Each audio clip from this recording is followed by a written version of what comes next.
FYF Sports, man. It's Lamont. We back. Another podcast episode. Going 4 days strong on the lives. Doing pretty solid. Everybody's been showing up, giving some really good insight and input. We got giveaway information. So we got a lot of stuff to talk about. I mean, as you guys kind of filter in here early, we're going to start opening up on today's topic. And y'all see the title of the video. The title of the video. We're gonna get serious. Today's stream is gonna be a little shorter than normal. We're only probably gonna go maybe an hour and a half, 2 hours today. But we're gonna cook it up on a serious issue. This is something that has plagued in the NBA for decades, and nobody talks about it. This is one of the reasons why certain decades were hampered.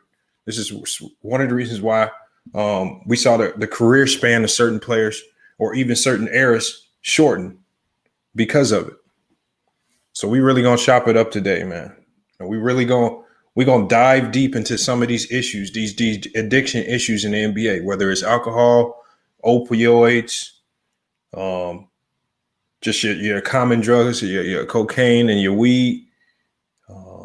We got to really touch on some of these issues, man, because it was sad when I saw that picture of Delonte West sitting on the street, and you would think that if another NBA player, one of his teammates, somebody would have stepped up and said, you know what, man, you was my brother for some years. We grinded on the team together. I'm going to help lift you up and get you up out of this situation. It took Mark Cuban, one of the owners, to go over there and get that man back right. It's unfortunate that another player didn't step up and do that. Unfortunate. All right.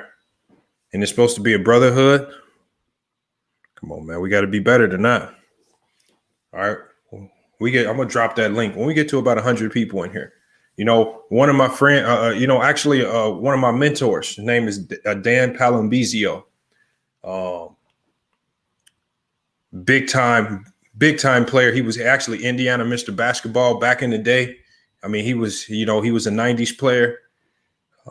But just his journey playing in the NBA, playing overseas, and it also led him to dealing with opioid issues, dealing with pain issues, hip problems. And there, when your time is up with these teams, when your time is up, where's the NBA when you need them? Are they offering programs to help you get your life on track? Are they monitoring the amount of opioids and the amount of milligrams of these certain types of pain medications are you taking? Are they making sure that these opioids aren't gateway drugs into other things like heroin use? We saw that big time in the 90s. I got a chance before he passed away. I got a chance to speak with a guy like Anthony Mason directly in Chicago at his barbershop. And I'm sitting in there talking with him. I'm chopping him up. He's telling me the issue was real. The alcohol issues, the cocaine issues, the use in the locker room, that's real. That's not fake. It's not, it's not exaggerated. It's probably under exaggerated, if anything. And you know what? I can understand why. That's something that, obviously the NBA is embarrassed to really speak on. Players themselves who fell into that type of lifestyle are probably embarrassed to even have it brought up. Because for us, if you're working at the gas station, and your manager or somebody walks in and sees you using cocaine, you're fired.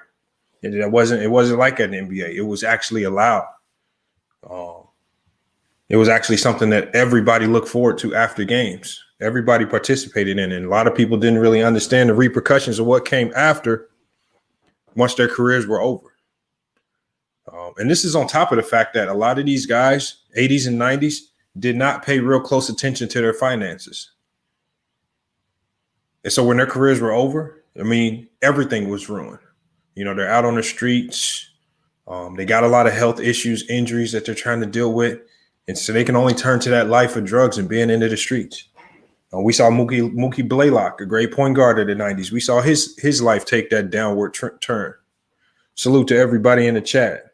Sly, BJ313, True the King. Man, we really gonna chop it up. Okay, we got about 400 people in here right now. Salute to everybody who getting here early. That's one thing I appreciate. I don't have to wait around for you guys to get in the chat. You guys, we 5 minutes into the chat, man. We got 400 people in here. So salute to you guys so we can really get to chopping it up on this topic. But I'm going to go ahead and drop the link, man. I saw a story with Lamar Odom, his fiance. His most recent fiance just called off the wedding, called off the engagement because she didn't directly say drug problems, but she says he has a lot of personal demons that he deals with. And we know what those demons are when we're talking about Lamar Odom. We know what those demons are. And it's unfortunate that the NBA really hasn't done anything. It's unfortunate the NBA hasn't done anything to step in and help these players with some of these issues. But we're going to chop it up. We got a lot of trade talk. We got a lot of NBA news. Teams are finally coming out over the last 24 hours. Teams are coming out. Teams are speaking up on what they intend to do. So what they've kind of done is they've kind of nullified some of these bogus rumors that you hear out there. We're going to talk about that a little later too. But we're going to spend this first hour. We got to dive deep into some of these issues with the NBA. The NBA is masking it up. Players are masking it up. But we're going to talk about it here at FYF Sports. Let me drop this link. And again, new faces are all welcome. Jima Doc, if I said your name incorrect, I apologize. I want to see you in the chat. No passes given. I want to see you hop in. I want y'all to chime in on this. And there's really no right or wrong answer to this. This really ain't a debate. Everybody's just chiming in. All right. And again, this is based on your own life experiences, your own family experiences. We know what drugs can do. We all have seen it to a certain degree. And we know what it's doing to these NBA players. All right. But it's not something that the NBA is really talking about. The NBA is really doing a good job of keeping it in the shadows. All right. When we look at guys like Shawn Kemp, what we see what drug use and alcoholism did to his career. When we look at a guy like Steve Francis, and you talk about a guy that was super talented, how as an organization, how do you let your star player fall into that? And the only reason I say that is because in college, just even in a smaller setting, the college coaches do one thing they do a great job of for the most part at most colleges, at least the ones that I've been affiliated with. They do a great job of monitoring your off the court activities. All right. They do a good job of using managers and walk-ons to help monitor and manage what everyone on the team is doing. So they always in the know. If this player's falling into these activities, the coach is going to know, and the coach can do something about it. They may address it in-house, but they will address it to some degree. All right. In the NBA, I just feel like they let these things pass under the radar too much. You'd be surprised at some of the names that I bring up, the players who have drug issues. I didn't know that Craig Elo dealt with a really, really bad drug problem. All right. Oh, we got some new faces in here. Havoc, Haney. All right, let me go ahead and add y'all to the stream. True to King. I'm gonna start with you, Havoc, man, because I haven't seen you here. You may have been in here, and I might have just forgot. I was on here once before. I didn't have my camera on. But I'm no passes given in the chat though. Got you. Okay. All right. So I'm gonna start with you, man. Y'all see the topic, man? Yeah. Delonte West is a sad story. Lamar Odom's another guy who, you just seen his career take a sharp downward turn due to drugs and addiction. What do you got on this? And what is there something the NBA can do to step in to help with this? Well, I think sadly, number one, a lot of these guys, they may have addiction issues before they even get into the NBA. And then once they get their hands on the money, then it's like pouring gasoline on a fire that's already burning hot. What you've said about college is a good point, but, college coaches, they have more leeway to monitor their players. In the NBA, you're talking about grown men getting paychecks. You can... I know teams in the past have tried to hire assistants or have assistant coach shadow guys, but you can only do that so much. Once a guy gets inside of his house, you don't have any authority to, go inside and monitor what he's doing. So addiction is not, and it's not just an NBA problem. It's a problem that our entire society is having. And, I think something that we've seen is very consistent is when you add money to the problem, particularly you're talking about addiction, it's like a bull in a china shop. what can the NBA to do to address it? Well, I think, how do people in normal day-to-day life address addiction? Many people, unfortunately, they pass before they can address it. For many people, they have some type of intervention where, loved ones come in, people that care about them come in, try and, make them aware of things that the addiction is clouding them from seeing. So, for me, particularly if it, I think if an NBA team has, very, reputable knowledge that a player is, is addicted to drugs and is having issues with drugs, to me, the basketball should be put on the cooler. And they should say, you know what? This isn't about basketball. This is about your life. And we have good information that either you are using or you have hit rock bottom or you are in a situation. So until you address this situation, we can't have you on the court, and we're going to offer you all the resources we can to help you recover. But, with addiction, the person that's addicted has to take the first step before the addiction can be defeated. So, it's one of those things. Lamar Odom, he's had more than a number of opportunities to try and rebuild his life, but addiction is so strong that you can try and you can try and you can try, but it's always around the corner. If anyone who's been an addict, anyone that's had issues with it, it's like a shadow that's always around the corner looming. And for some people, they just can't get to the point where they can ward it off. And they have every reason to ward it off. If you're looking down money, you're looking down your family, you're looking down your loved ones, telling you what's happening around you, the addiction clouds all that. So everything all these people are talking about, your mind is telling you this isn't real. What these people are telling you is happening is not real. So unfortunately for many people, they have to hit rock bottom. They have to lose everything before they have that come to God moment, So from my perspective, NBA teams, they can't babysit guys, they can't watch guys everywhere they go. But they can say the one thing that you have spent your entire life dedicated towards, until you address this problem, which is a problem much bigger than basketball, we're going to take basketball away from you. That's the only leverage that they have. And that's the type of leverage that players rely on, right? Like, I ball. I put fans in the seats. I put buckets up. So what's the problem? But, it takes coaches that care more about wins and losses and more about the people to handle a problem like that. And that's particularly where a team like Miami comes in. People talk about heat culture. Heat culture, that's really about, we care about you as a person, not just what you can do to put fans in the seat, not just what you can do to put, the ball in the basket, but we care about you as a human being. And until you're fully functional as a human being, basketball is on the back burner. But I appreciate you letting me get my comments off. I'll let someone else. That was good. Like I said, man, we just here to chop it up because we got to dive deep into it. I'm gonna go ahead and go to slide. Go ahead, Lou. Matter of fact, go ahead, Lou. Go ahead. I don't tell too many people this, but while I was playing football, I was kind of addicted to pain pills. I had like when I was playing football, I had knee problems, back problems, and I kept getting injured almost every year. So I kept popping the pills so I can get out there on the field because my main goal was trying to make it to the NFL. And it took my best friend to help me stop taking those pills, not to be addicted to them no more. So I'm really happy that she found that I was in trouble and I needed help. And it wasn't for her, I probably would not be here right now. So that's all I wanted.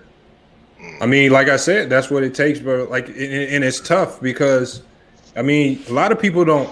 Like Lou and like you might be able to relate to this. A lot of people don't understand that type of pressure. When you are a D1 athlete, when you're a professional athlete, and the pressure to go out there and perform, because people don't know this, but when you're a D1 athlete, you don't have a 4-year scholarship. You have a 1-year scholarship that's renewed every year. If you don't perform, your scholarship can get taken away at any time. Right. And so it's just like you're on contract yourself. And so I understand the pressures of that. And what happens is when it's so easy to go to a team doctor who can write a prescription up for some opioids just like that and get you any type of pain medication, because their only goal is to get you back out there on the field. They're just trying to make the pain go away. And there, some programs are just all about winning. And we see that with Alabama. Somebody spoke on that before. They kind of run players to the ground. We see it with Josh Gordon in the NFL. And in the NBA, like I said, there's a long list of players that you might not even know about. Yeah, they try to. I think they try to do that with Tua, even though he's playing for the Miami Dolphins right now. But he kept getting injured when he was at Alabama the whole time. When he had that high ankle strain, people said, "You don't need to be playing," but he still played in that championship game, and he wasn't even looking like the same type of person when he's out there for Alabama. So, yeah, that's true. Sly, I want to hear what you got on this. Well, listening to both brothers that just talked before me, like I don't know, Lamont, because I'm kind of like back and forth, and when I mean back and forth is like I kind of blame the league and I don't kind of blame the league, because here's how I blame the league. Like what the brother just said right there, how he was addicted to painkillers, and how like how you just said, if a team or organization is trying to get you back in there and you hurt or something, they might give you a shot or some shit to like get you like back and take the pain away so you can get back out there and go and play and go and perform. You know what I'm saying? But you might be a dude that's never taken a drug in your life. You know what I'm saying? Like, and then that happens to you, and then boom, all of a sudden you're addicted. Yeah. You feel me? So I do give them some parts for blaming that. But also on the flip side of that, like the other guy just said, some of these dudes came in here already, like, you know what I mean, like doing what they do before they even came in the league. You know what I'm saying? And like, when you get that bread, it just makes you more who you are.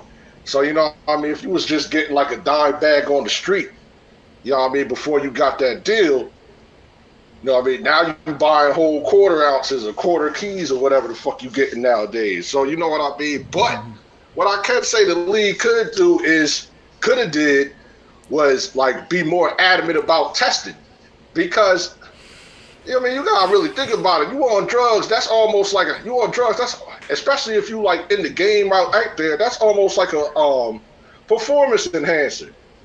Cause I mean, like I used to make jokes all the time, like about Sean Kemp, talking about, yo, man, he's only able to run up and down the court all for like 2 quarters straight, like that, and dunk on people and take it from one end to the other because he coked up. You know what I mean? That's an unfair advantage. You know what I'm saying? Like, you can almost look at that as like the same shit as you taking steroids. You know what I mean? Like, but Slide, that's definitely. But Slide, I'm gonna tell you like this: the coach do know when you are on something and you are taking something. They don't care if you own something; they still gonna want you out there to play.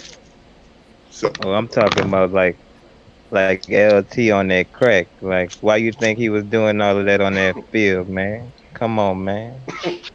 Think it's a game what that should be doing to a nigga, you know what I'm saying? But that dope, man, them pills, like there ain't like dopamine, like that's the literal drug that make you happy, and that's what that dope do. So if you know, and then on top of that, these dudes really be going through real pain when they stop that dope, and when you stop that dope, you know what happened when you stop that dope. You almost you're damn near about to die and shit. You know what I'm saying? So you got two extra reasons to keep this shit going.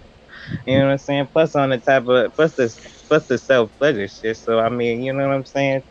And so and then if you got the money, be around you know, the bullshit bring all of the you know what I'm saying, the bitches, and you know, and it's the cycle to stop the cycle is you know, it's a hard thing. That's a good point. I mean, I think one thing, you know, the NBA does have some accountability in this. You know, they have, and I don't know the particulars of their program when you get caught, but if you get caught and you get suspended, I know they have a strikes program, but if you get caught and you get suspended, and you don't get suspended for, let's say, marijuana, but you get suspended for, let's say, cocaine or, methamphetamines, opioids, whatever you want to call it, is when they suspend you and they take away your livelihood, is there a rehab program that they make you go into before you can become reinstated? Yeah. They get suspended for. I thought most of them be on painkillers anyway. So it's like, how could Yeah. you know what I'm saying? That's the hard You part. See, and that's where I kind of differ with you on that, bro. Because I don't feel as though, because like you just said, man, like before you can help a junkie, the junkie gotta want to help himself. You feel me? It's true. So you know what I mean. You can't force none of them Yeah, it ain't to even go to that an ain't their addiction center. responsibility, you know. That's true. Regardless, like I gotta hold accountability to the player. If me taking your money away, like you just said, suspending you, if me taking your money away isn't enough to make you want to change something, then damn, like word, I'll be damned if I can force you to. I'll be damned if I can force you to like into an addiction center. You don't even give a damn that you losing It ain't money. your boss' responsibility for that. You feel me? Like I don't feel Yeah. it's the responsibility of them to help them. Just like when they leave and they finally end their career, and you see them out, I feel like Lamont said, I would expect one of their brothers in the NBA, you know what I mean, if they was truly your friend, you know what I mean, to like help you out or something like that. And then we don't even know if they actually tried to help them.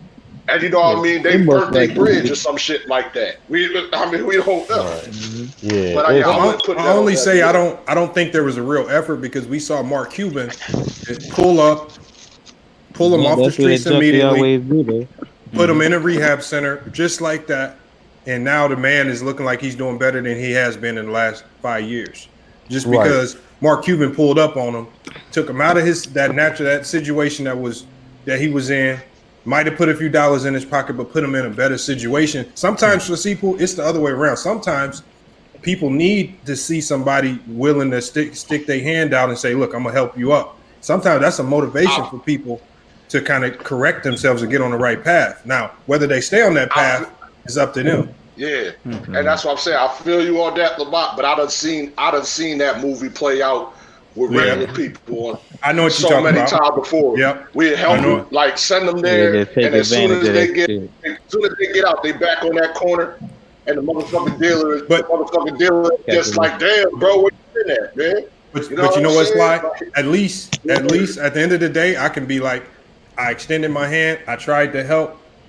It's on him now. That's it. And as long as you can go home and be like, you know what, I did what I could to help the next man. That's what I think. If everybody had that type of mindset, more people would get out of that hole.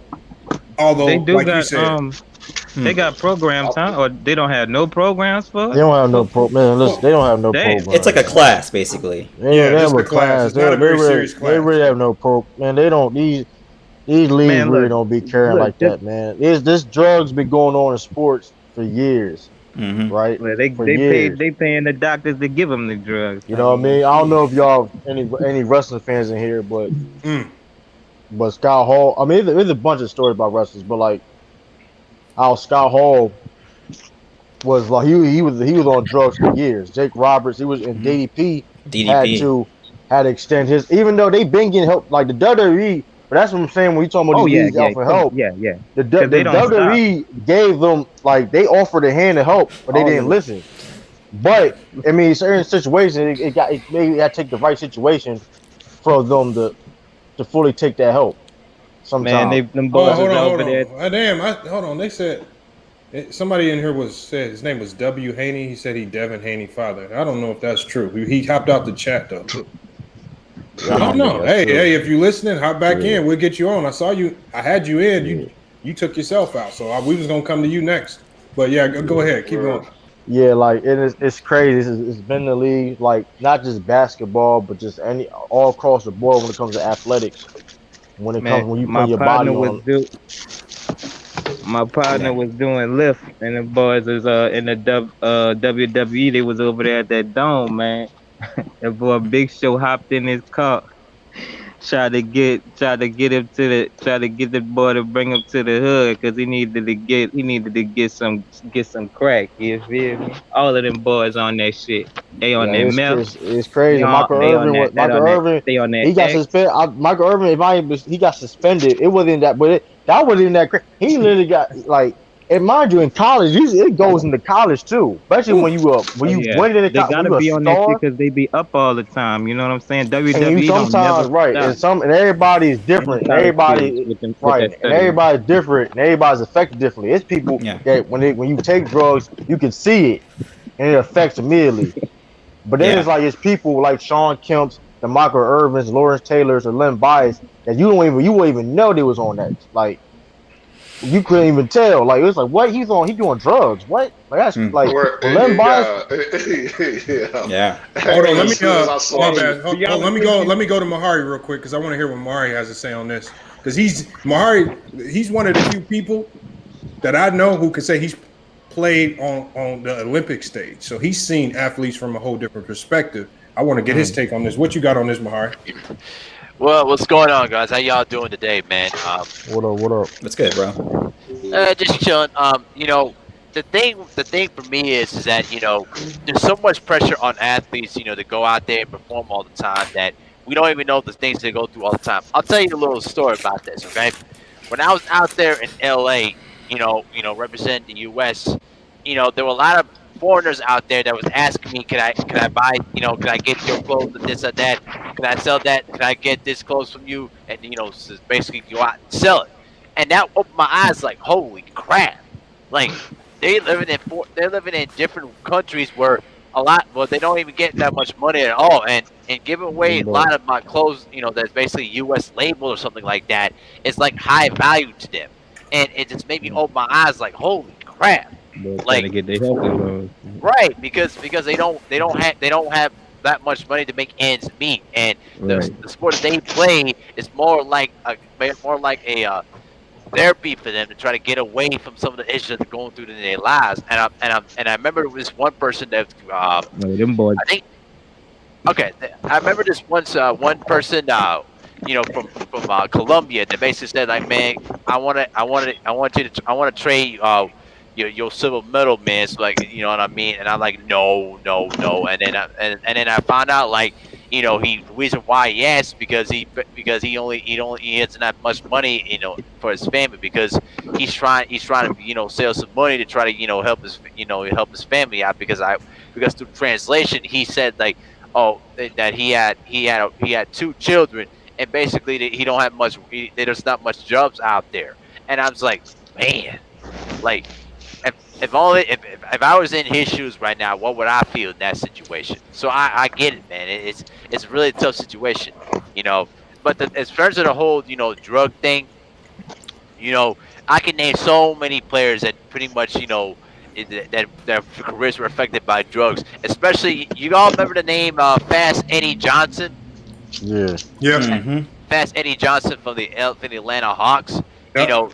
He was a player that was a two-time All-Star, and he had his whole career ahead of him. But those drugs, man, really kept him to what he could be. And then he spent the rest of his life in prison, not because of drugs, because of something else. But that all those drugs and substance abuse issues. Even remember the name Roy Tarpley from the Dallas Mavericks. Yep. That's way back. Way back in the day. Mhm. This is way before that, when the NBA started getting serious about their own drug issue. I'm sure the NBA has done better over the course of time to like, address these issues, but it could still be better, because, OJ Mayo, I don't know what his, status is, but, we haven't seen him in the league in a long time.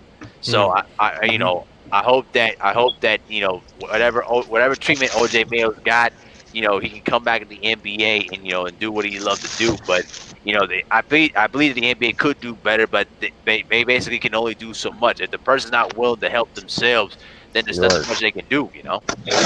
That's my 2 cents. That makes a lot of sense. True, man. Yeah. I was gonna say that makes a lot of sense to me. And outside of sports, your average day-to-day person has dabbled in something, right? Particularly if you've gone to college. then there's a high likelihood that you've dabbled in something.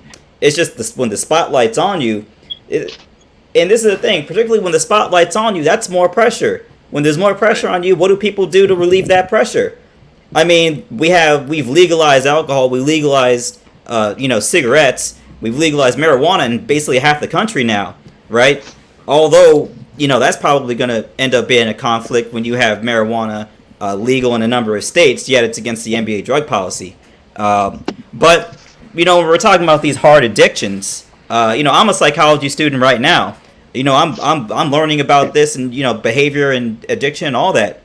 And, what we learned is most people don't face their addiction until they hit rock bottom. But in professional sports, the doctors don't work for the players. The doctors don't have the players' best interests at heart because the players don't pay them. They have the franchise's best interests at heart. It's their job essentially to get the players out on the floor and let the players deal with their problems. When they're players outside the arena, then the addiction is their problem to deal with. And I think what we're seeing is a repeated pattern.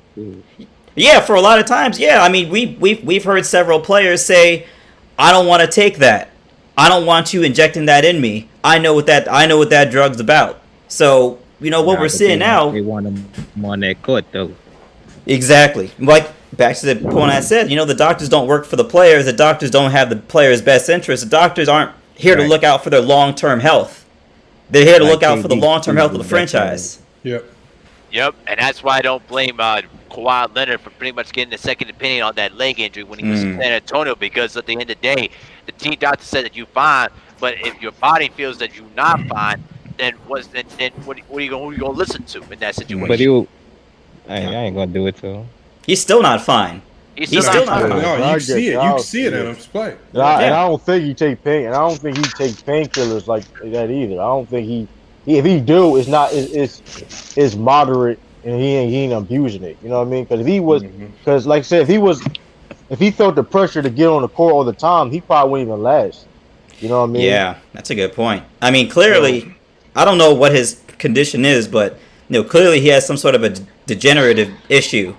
As time goes on, the rest of his body appears to be fine, but that knee appears to be degrading as time goes on. Or those knees, or possibly both knees. It could be, but that was really one of the few instances where an athlete looked at a franchise and said, "No, y'all are wrong. I'm not playing," and it was this huge controversy. And I think that leads into the addiction problem. Honestly, is this mentality that you got to get out there no matter what. And then when guys say, "I'm looking out for my best long-term interests," when basketball is over, I have kids, I have a family. I want to be able to run with my kids when I retire. I don't want to be I don't want to be Earl Campbell when I retire. I can barely walk. You know what I mean? Like you can't. Gotta stand up. Can't sit down. Literally can't sit down. Yeah. We see. I look at it, man. Like Charles Barkley can't not sit down. Don't y'all agree with the fact that I think a lot of these, whether it's opioid, whether it's alcohol, whether it's like your weed or your cocaine, I think it's cultural. And I'll say this because we link like with alcohol. Alcohol is tied to life events, whether it's a death, whether it's to celebrate, whether it's like when the teams win an NBA championship, they're popping champagne. Now they're drinking. On a Friday night, what are we doing? We're going out to the clubs. We're drinking. It's like we use some of these vices to celebrate. So I think a lot of people look at these vices as something to make them happier when things aren't going their way. I think this is why you see so many people turn into it. And this is why I think the use of opioids is like a gateway drug into other things, because they're looking to the drug. They're looking to other things to make them feel something other than what they're feeling. So I think it's crazy because I look at players like, we talk about Michael Beasley. He's dealing with his own issues with marijuana. Now, again, we know it's becoming legalized in some places, but when it at the end of the day, if you're in the NBA and they say it's against their policy for you to use it, and you continue to use it against your job's policy, then your job and your money is going to be at stake. So, I mean, I think when you start to allow these things to affect your actual livelihood, I think that's when it starts to become a problem. And like a lot of people didn't know Craig Elo had a cocaine addiction. There's, Tarpley, Sean Kemp obviously had those issues, along with a number of other personal problems. We got Richard Dumas for the Phoenix Suns. He got caught with a kilo in the locker room. I mean, a whole brick. Like, what are you doing with a whole brick in the locker room? Jeez. You got David Thompson. A lot of people didn't even know he dealt with those issues. David Thompson. He's making deals to the other players, probably. Man, the wide receiver Sam Hurd. The wide receiver Sam Hurd got caught with a bird. Like, but most recently, like, if you look at Josh Gordon, you talking about somebody who's super talented. Like, if he could get his life in order, he'd be on an NFL team tomorrow. If he can get everything in order, that's how talented he is. And he's been out of football for how many years? But he can't figure it out. Like that's how powerful. And let me say this. This is where I get really ticked off at mass media, particularly like people like Stephen A. Smith that try to get ignorant to the fact that, why he's out there taking drugs? You should stop taking it automatically. Like, listen, bro. Addiction is not easy to overcome. It's basically a mental type of disability where you can't just say, I'm gonna stop taking it now. You basically are. It's part of you that is gonna take years or even a whole lifetime to go to overcome it. And that's what I feel about with Josh Gordon, because if you look at his story, he's been dealing with drugs all his life since he was a kid. Yeah. You know what I'm saying? Like, you can't just tell him, like, I can tell him this, stop taking drugs like now. He can't. You gotta tell himself. He's killed himself, and it's like, it's a part of him. He gotta tell himself. I'm saying that. And Mahar, look at the comment. Michael Diaz had a comment. He said it could be psychological. And you said you were studying psychology. So I want to tell y'all this. See, with me, I think I didn't fall into like the use of opioids when I dealt with injuries, because every time pain pills, whenever I take a pain pill, whether it's even an aspirin, I get a really bad stomach ache. So those pills with me, my body naturally associates it with something that's even more distressful, like pain. So I always shied away from stuff like that because my body rejects it. That not everybody else is lucky enough to at least have that. So, I have to try to go the more natural route through physical therapy and things because the pain pills, I just can't go to that route because of the other problems it creates. So I think the psychology of it as well, like where you grew up, if you see your parents drinking a lot, if you see your parents using drugs, if you see them, you said you were studying in psychology. What you got on that? My name's Havoc, by the way. For those of you who don't know, but there are certain people that just have addictive personalities, right? Like, marijuana has not been necessarily linked to be particularly addictive. Now, feeling good is very addictive. That's why people choose to do it so much. But he may just have an addictive personality that just happens to be his vice. But we also know in regards to, the opioids and stuff like that, we know Pfizer recently just had to admit in court that they downplayed how addictive opioids are. The addiction level of opioids is on the level of heroin. They don't tell you that. They don't tell you that. They don't tell you that when they're administering it to you. They don't even tell you that at any point. When you're trying to come off of it, they don't tell you that. Like, I had a friend of mine. I used to play baseball in high school. I had a friend of mine that used to take, pills because he had ongoing knee problems. And, he went to high school. He played in community college as well. And when he was done with, baseball and all that stuff, he kept taking the pills. And, I was talking to him because he kept the prescription, right? He kept the prescription out. And I was talking to him and I was like, this is 15 years ago, before I even knew anybody, all this stuff. But I was like, man, your knee's still hurting like that? And he was like, nah, man, now that I'm not playing, it don't hurt that much. But, these pills is really good. And if I heard that now, I would have a different conversation with him. But back then, I just didn't have the knowledge to really break it down to him. But I think what we need to realize is addiction is one of those things where the reality you're viewing is much different than the reality everybody else is viewing.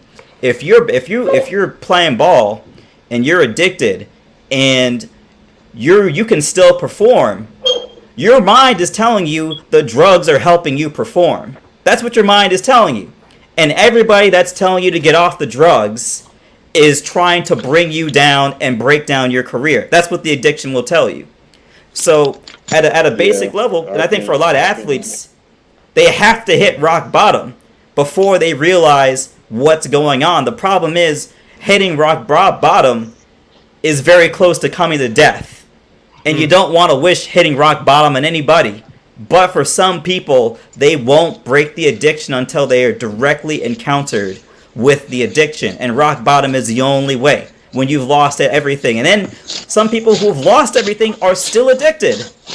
So it's hard, man. Addiction is different for everybody.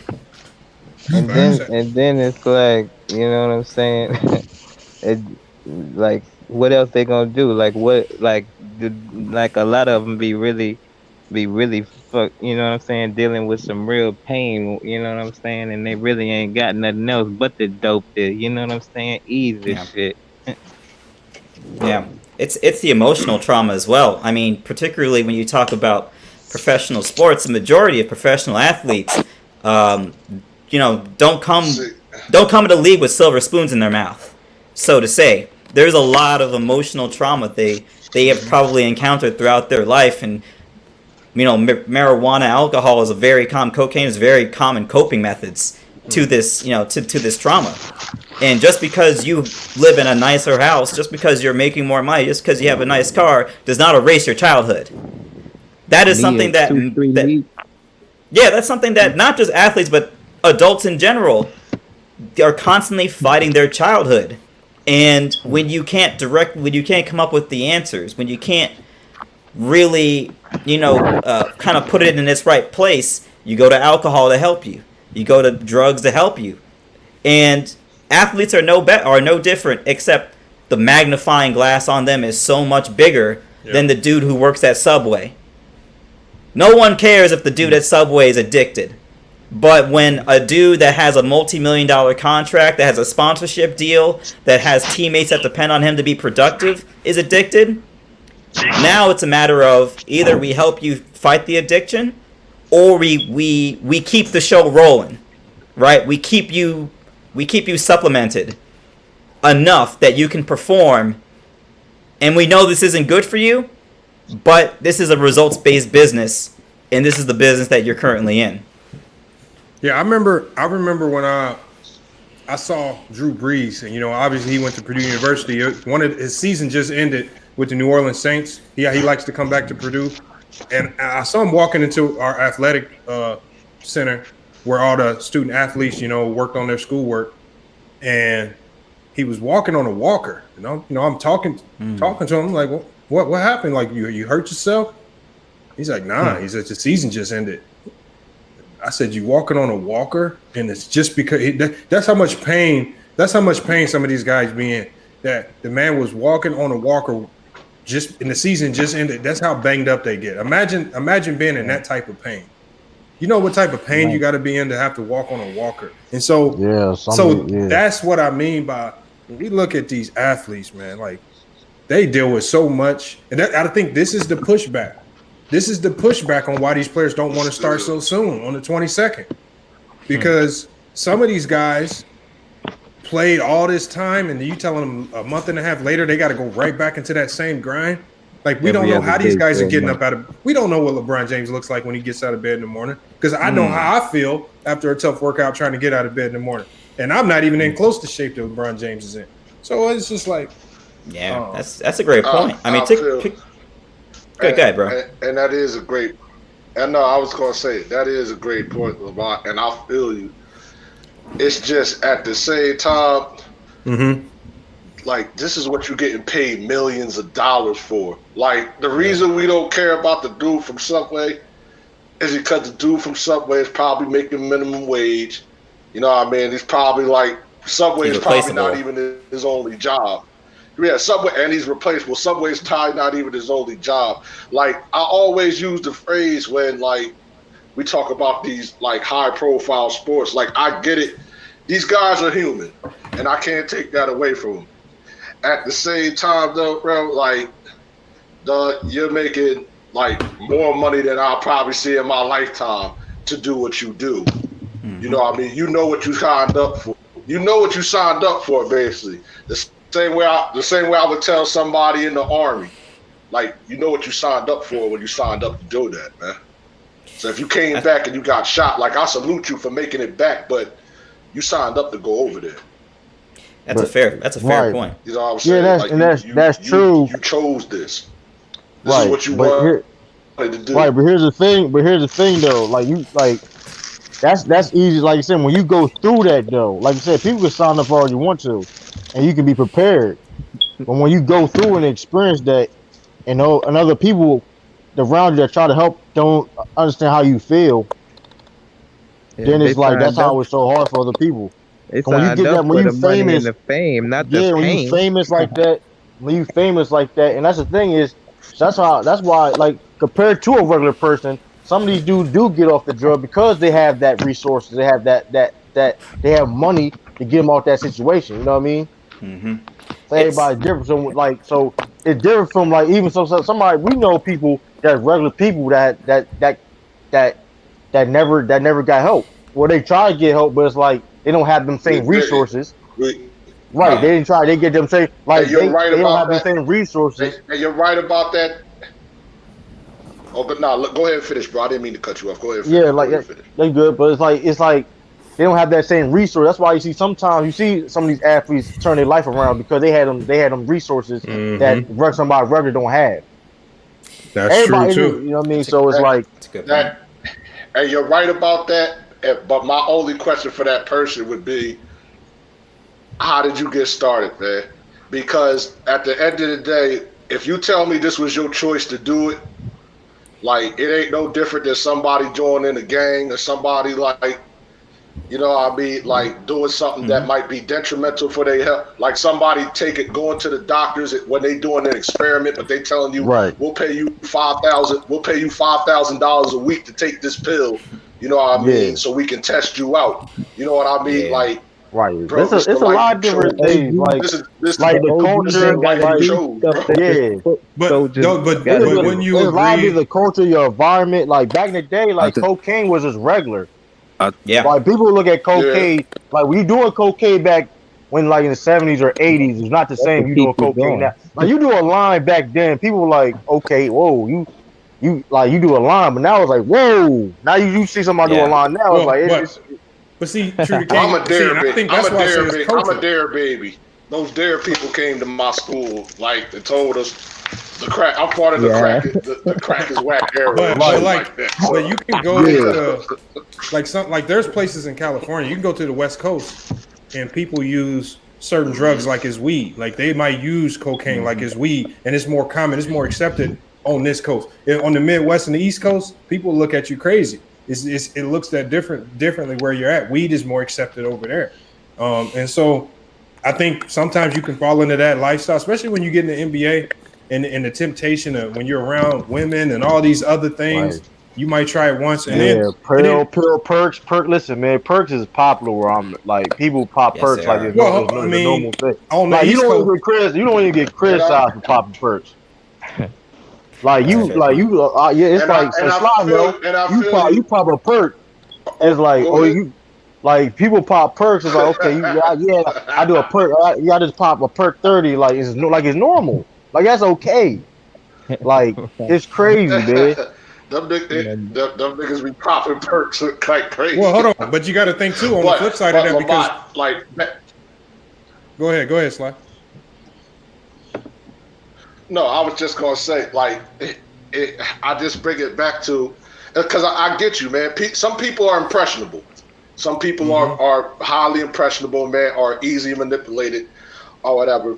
But at the same point, like, I just gotta ask: did somebody force? No, I can tell you what. I tell you how I started. While I was in, like, junior college, I was playing running back, and I got the starting spot, and all I can think about is, man, if I do good here, I can go to Florida State and play D1 too. And when I got hurt, all I thought about, man, I gotta get out back on that field fast because my backup was a good back too. So I went ahead, started on taking no pills, went back on that It's field. your choice. You an I adult. thought I was feeling like 100. You an adult. It's your choice. But see, here's what I give you, Sly, and this is what somebody was saying earlier. Sometimes, especially when you're young, 17, 18, 19, and you in college, or even if you're in the NBA, because players are going into the NBA that early. What happens is you get these injuries, and what they'll say is, you'll have team doctors that come to you and say, "Here, take this for the pain." Mm-hmm. You don't know what's comes along with it. And next thing you know, it makes the pain go away, and then you ask for it again, but then after a month or 2 months, you might need double that dose to get the same effect. So they up the dosage. And so over time, you're getting addicted and you don't even know it. Right. And so now the season's over with. Your season's over with. Now you're looking for more ways to get that same medicine. Sometimes your mind might tell you your knee's hurting and your knee's not even hurting, just so you can convince yourself that you need these pills. That's why I say it is it's very psychological. It's very psychological. Plus, like say these people like Josh Gordon had drugs. But the difference with what you just said about is, I would put that in the category of like somebody forcing that on you. Well, you know it's interesting. Like it's an interesting point. I think a lot of, particularly when you're talking about college athletes, I think a lot of athletes who make it to the college ranks honestly believe they can make it to the pros. I would say probably the majority of them think, you know what, I get a few breaks here or there, I can make it to the pros. Yeah. So if this is what is presented to you and you don't have a backup plan, then you will do whatever it takes to further along this career prospect, because this career prospect is your most profitable career prospect that you have. So if a guy says to you, you know, take a couple pills and you can get back on the field, it's not just for the immediate, but you're thinking about your future. Like my man said earlier when he was at junior college trying to go to Florida State, I can't let this backup take my carries, because if he does, Florida State ain't looking at me anymore. Mm-hmm. So, you know, to a certain extent, that's what it is. And I understand your point about personal accountability, but addiction literally erodes personal accountability. That's why it's so all-encompassing. Is that all the rules that you would normally have, that you would associate with your life, don't matter anymore. There's no reason why someone who's made millions of dollars should be on the side of a road with a sign asking for food. Like, and part of the issue is, I think this is the number one reason why a lot of guys become addicted, particularly with professional athletes. They got too many yes men around. They got too many yes men around them. They don't have a dude in their circle, or maybe they don't, you know, they don't have enough family around them saying, listen, I see what's going on. I see where this road leads to. So I'm going to do something to stop this right now. Like, I'm going to do whatever it takes to stop this right now before this becomes a problem. But a lot of times when people become successful, you have yes men around you, and they'll tell you whatever they need to tell you to keep the gravy chain rolling. And that's where the issue comes from. And yes, you do, bro. But my thing is, like, even when you were a child, because we all just agreed that, look, drugs have been around since before any of us on the channel was born. So, like, I know sometime during your lifetime, you've probably seen the effects of what that can do to you. And as far as, you know what I mean, the people that, you know what I mean, they're looking at it as, look, I got to do this because, you know what I mean, this is my shot to make it to this and have a livelihood and provide to my family. Okay. Like, that ain't because we look at, you know what I mean, we look at sports, you know what I mean, as a thing. But I would ask this person the same question. Look, dog, if some dude came up to you and was like, yo, I can offer you a contract right now for $3.5 million, but you got to do some gay porn scenes. You're not going to do that shit because you got morals and you don't roar like that. You know what I'm saying? So if you ain't going to do that for the bread, you know what I mean? Like, I can't accept I needed to do this because I needed that money. You know what I mean? But but that don't make them feel good. The drugs make you feel good too, Yeah. and they so-called helping you out along the way, while they actually proving that they helping you out along the way, because they Right. do take the Here's the pain thing too, away. though. There's people.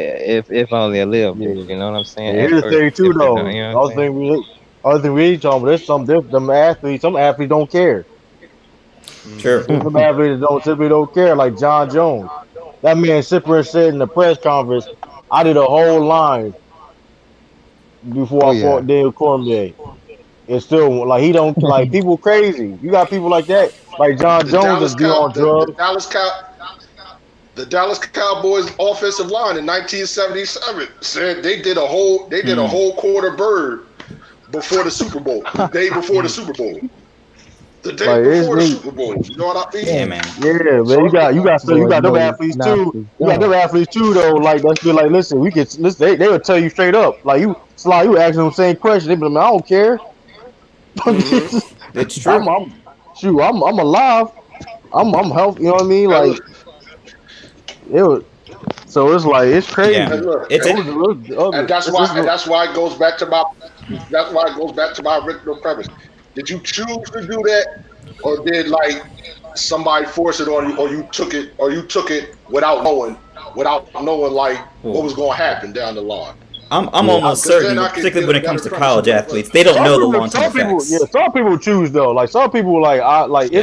Most it's of them. everybody different. So it's like some people choose, some people did, some people did it by mistake. It's a lot of different things. You know what I mean? For different people. Hmm. Heavy. So Addiction looks different for everybody. You know, some people, they're addicts in the closet and they're fully functional when it comes to the public sphere.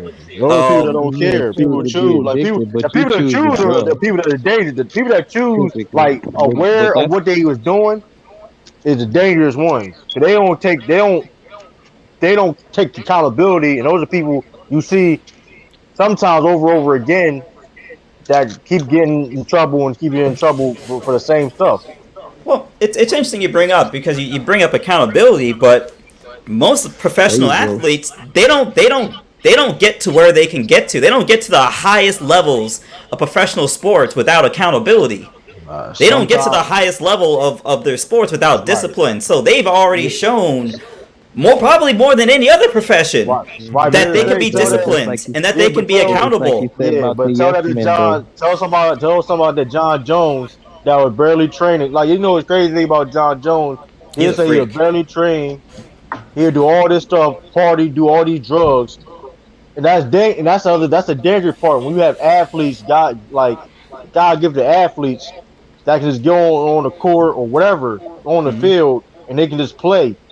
And and those type of players people don't feel comfortable with stuff because like listen, I'm this good. I don't really have to train as hard as other people. And I'm on Hmm. this I can do it, I do what I want. I'm gonna That's be a good point. fine. That's a good So it's point. like John Jones is 101 though. Like there ain't another John Jones gonna walk through that door anytime soon. Uh, particularly when it comes to you talking about addiction, these guys have shown that they can. I mean, they've shown that they can build up and become better. That's all they dedicate their life to getting better. yeah, So it Yeah. just goes to show kind of how Hey, speaking of psychologically building deep up this and problem is. yeah. I agree Because with you on that. hey, I speaking of appreciate it. building up and trying to get themselves better, is anybody familiar with performance enhancing drugs? And because I mean, y'all Hmm. talking about drugs, and those Yeah, type of that's drugs counts destroy too. the body, but I feel like nobody really talks about like them. Baseball went through a PED era, and everybody completely forgets about LeBron James and how he had that benign growth on his jaw, and he had to get that shaved down. I don't know if anybody's familiar, but him, Jameer Nelson, they was on the Balco Ledger down there in Miami when he was down there. I think LeBron failed like 3, 4 drug screens, and it said it came back for like a high horse tranquilizer or something like that, man. Hey man, that ain't been he been that ain't been proven. Yeah. I'm gonna leave that Them And alone. drugs see, right there and that you see, could put into your and body, see, So and he it'll that's give got you the and like see, 10 stable, grand that's right? for where playing at a high level. and I'm and that's where I'll come back on the league because, and that's where I'll come at the league for because, like, yo, if they fail on your policies, but just because it's LeBron James and he's damn near the face of your league, you'll let that shit slide, as opposed to if it was some bench player that did that shit. But okay, now I got a question. But I have a question though. So okay, so we don't know. Listen, at the end of the day, listen, man. If you ain't get caught doing it, then you ain't doing it. That's how I feel, man. It is. I don't care if I expect you were doing stuff or not. Come on. If you ain't get caught doing it, I don't really. I mean, it is what it is. But that being said, that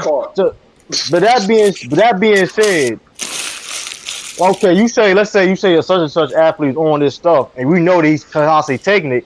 Does that mean he's addicted, or does it mean what does he affect on the? You know what I mean? If he ain't hurting nobody, yeah. Is he affected? Is he affecting? If he, you know what I mean? That gets trying tricky.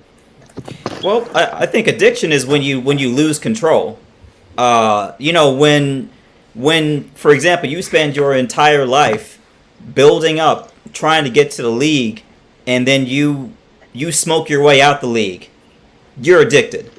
Right, it's different for everybody. Addiction looks. I mean, you know what, and kind of like to the point you said. You know, if you don't get caught, you know, I don't really consider it. But to a certain extent, there are people who 10, 20, 30 years, you know, they keep it on the low and they can function. Right. They're still addicted, but they can function. But some people, you know, the rubber hits the road. Right. Yeah, but like somebody, okay, like mentioning John Jones again. Lamar Odom. Yeah, you can't touch it. Yeah, like John Jones. Like John Jones really all the time he got suspended, he got in trouble and all that. Mm-hmm. They really affected his it affected his career to a bit, but this man's still a champion, still making all this money. You know what I mean? Yeah, he could have made more though. He could have made more. I mean, he could have made more, but at the same time, it's like, what is the consequences? What are the repercussions? Like going back, what are? Cause he's one of like rare athletes that he going like he did went all through that stuff, and it's like he haven't really learned his lesson. He ain't really affected him. He got being divorced, being all that stuff. Like, you know, it's interesting. Somebody in the panel said that some people just don't care. Yeah, that's why I said somebody just don't care. Some people just don't give it. Some people just don't give a damn. Like, I remember, word. Even if you don't have yes men, like, even if you got people don't care. Yeah. And that's where all addicts. Like, you can't help an addict until he wants to help himself. Right. That's true. Period. That's true. That's the hardest part. That's the hardest part of trying to help someone that you know is addiction is convincing them that they're addicted. That is ultimately the hardest part. That's why hitting rock bottom is so effective, because you can literally say you were living in a penthouse and now you're on the street. Look at what this has done to you. That's like physical proof. If they don't know they're addicted, you can't help them. But to piggyback off what you just said, bro, like, I'll just bring it back to your families. Because I just believe that your family's going to know more about you than, you know what I mean, the outside world is. So if your mama or your kids or, you know what I mean, something like that told you this, like, it's not just affecting you, it's affecting me or it's affecting us. And that's not enough, then, you know what I mean, like, the people that's closest to you that you love, that you would die for, that's not enough, then I don't know what it is, right? It's a good point that you make, but not everybody's family is like that, you know. Not everybody. Our family is like that. I see you guys. I'm saying for the ones that are. Yeah. You know, when you get to a position where you're paying this person's mortgage, you're paying this person's car note, you have X amount of people living with you, and they're all literally living off of you. Who's gonna tell you anything about anything, right? I mean, that the money changes the power dynamic. Yeah, go ahead. Well, I was going to say that brings me back to the other point. Like, yo, the suspension thing. Dog, if it's affecting your livelihood and you still don't give a damn, then what can I tell you? Because, like, I can just use a narcissistic person. If it's affecting your livelihood and now you can't do what you want to do or what you used to do, and you see it's because of this, and it still ain't stop you, I don't know what else to do. I don't know what else to say to you, bro. Like, you know, that would lead me to believe that you probably have some type of mental health issues outside of the addiction that, and they probably feed off of each other, right? Like you bring up narcissism. I mean, literally narcissists have tunnel vision, right? Like they only see things one way. So that is a mental condition that plays into the addiction. But you know, even if you're not a narcissist, or you know, one breeds the other, or one, yeah, exactly. You know, even if that's not the case, you know, it's one of those things. Like I say, like I'm a chef, right? I went to culinary school.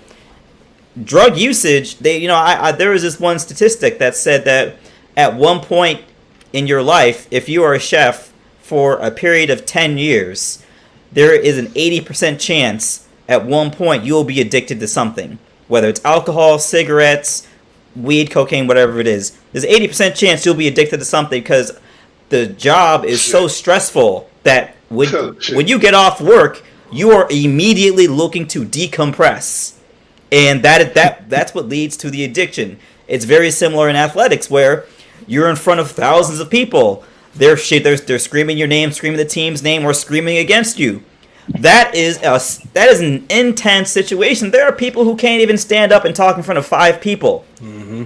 And you're talking about you have dudes in front of 10, 20, 30, 40, 50,000 people daily. That is a level of pressure that cannot, unless you've been in that situation, you can't explain what that situation is like. And when you get into a space where you can't explain that, you are left on your own to break that down. And how else are you going to break that down? Are you going to have a drink? And you know what? 1 drink leads to 2 drinks. 2 drinks leads to you slamming a 6-pack the second you walk home. So it rears its head in a lot of different ways. 100% there are guys in the leagues right now that are addicts. They just have it under control. But if you take the league away, if you take the structure of the league away, they may not be able to control because then they'll have all this free time. And then they realize, I don't have this under control. Addiction, man, it's different for everybody. And then stress is the number one link to all illnesses. Can you repeat that? I didn't hear you. Well, that's true. That stress the number one link to all illnesses. This is go along with what you was talking about. That's 100% true. And also, I mean, how do you learn how to cope with stress? You know, you have to learn how to cope with stress in a healthy way. I'll say just from my background, I have a history of, alcoholism in my family. And when I was growing up, that's what I saw people do to, alleviate stress. And when I became a chef, that's what I went to alleviate stress. And at a certain point, I had to turn that corner because I knew I knew where this road was heading. So I had to cut that road off. I wouldn't say I was addicted, but I just saw what the progression would be. So not everyone has that privilege. Not everyone has the privilege of knowledge, right? Not everyone has the privilege of knowledge. Not everyone can read the tea leaves, see the writing on the wall. And if you don't have that, and you're making a lot of money, and you have enablers around you, then you've effectively set up an ecosystem that will perpetuate your drug use. It won't help you to fight the drug use. It's only going to perpetuate the drug use. So it's all about your environment as well. Yeah. Go ahead, Renegade. We're going to end it on what you got. Go ahead. Oh, no, I was just going to say the 3 types of learning. Either they're going to learn by education, learning from somebody else, learning from their own fuck-ups, or they have their own epiphany, and that ain't gonna happen with a bunch of yes men around you. You know what I'm saying? That's facts. I mean, at the end of the day, when we talking about this topic, I mean, for every player, it's probably an entirely different circumstance that led to their addiction, and it's just I think some people may disagree. I think at the end of the day, I think the NBA does have some type of responsibility. The only reason I say the NBA has some type of responsibility to help these players is because all of these players are a representation of the NBA, whether they're retired or whether they're actively playing. And I would say, you know, because your image is the NBA's image is important, I think they should actively pursue helping these guys because you don't want to. That's not a good look for the NBA when you got all of these former players dealing with these illnesses and sicknesses because of addiction. You got these lawsuits because of opioids. You got these gateway drugs that led guys in, like the Birdman, into using heroin and hard drugs. Mm-hmm. I mean, there is some culpability because I know that these team doctors and have expressed all of these sentiments to the NBA. And I think at the end of the day, they need to do a better job of helping the players understand the seriousness of addiction, not just with opioids, but with alcohol, but with, you know, weed, even though that can be harmless. That's what some people think. And then the other recreational drugs that they use. So, I mean, we got some other stuff to talk about, but I mean, I like that conversation. I just wanted to touch on that because I just thought that was interesting when I looked and saw all these players struggling, especially with two guys like Lamar Odom and Delonte West, who we more recently saw playing. I just want to say just one thing about that. Like, I agree with you and disagree with you. I agree with you off of the fact of because of the medicine part. Like, you know what I mean? Like, some of these doctors might have been shooting some of these players up with opioids, you know what I mean, just to get them back out there. You know what I mean, to play, and that might have led to some of these guys' addictions. But I just disagree on the part of. I mean, I feel what you're saying, but I just disagree on the part of, like, after they retire and leave, like, the NBA should, like, come back and look out for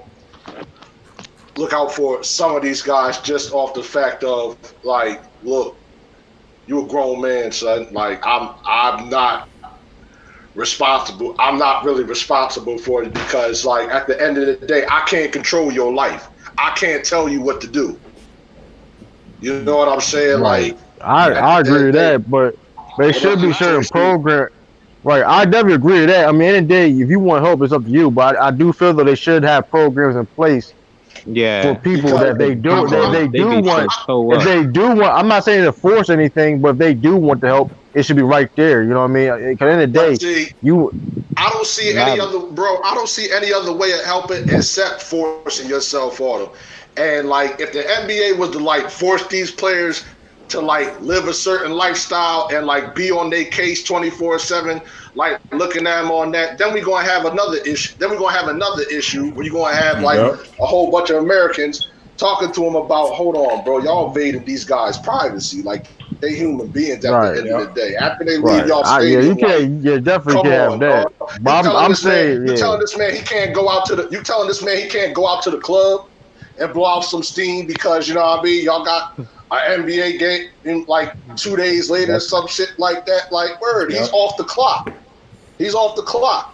So you know what I mean? Crazy. That's just what I'm saying. But that's what they get handled for.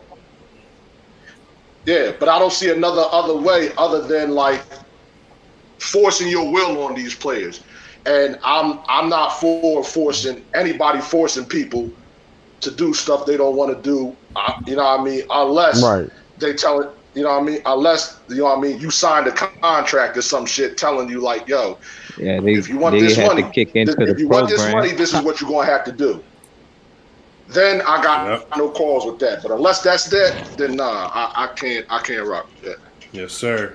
Hey, we're going to go ahead and move on. Like I said, I wanted to chop it up on that. We got to touch on that because sometimes some of these serious issues got to be spoken upon. But we're going to go ahead and get over into some of this NBA news. I know we have been speaking about these rumors circulating. I like how some of these teams are coming out now shutting down these rumors, especially if the season's going to be starting on the 22nd. You want to give these guys some type of security. You don't want them thinking they're going to get traded every second. So the Sixers came out and said they got supposed to start zero interest of this month, Lamar? Of December. Oh, December. Damn. But still, that's pretty soon. But you got Sixers came out. Damn. Yeah, the Sixers came out and said they have zero interest in trading Ben Simmons. And so he's been in a lot of trade talk, at least rumored wise. They shut that down very quickly. Miami Heat shut down the Tyler Hero talks. They said he's untouchable. Tyler Hero's not going anywhere in any trade. So I like how teams are coming out. Especially with some of these guys, because we saw how trade talks affected that Laker team. with the young guys when Anthony Davis came up. It just blew that team all apart. Besides Brandon Ingram, though, Brandon Ingram was motivated. Well, I mean, but it caused confusion amongst the team to some degree. They should have traded. Yeah, them young niggas, they ain't know how to take that, man. So I want y'all to, I mean, like, what do y'all think about the Bucks? The Bucks have been talking with the Sacramento Kings, trying a trade to possibly acquire Bogdanovich. You know, he's a sniper out there, but they said the only way they'll trade Bogdanovich is if the Bucks take on Harrison Barnes' contract. That's not a bad deal because I think Harrison Barnes could help that team. Harrison Barnes is a highly underrated player, man. People forget he won Olympic gold medal. He can't set up his own shot, man. He can create his own shot to us a little bit. Hold on, tell Mike Butter to hit the link. Tell Mike Butter to hit the link. Man, how can John Wall talk about anybody?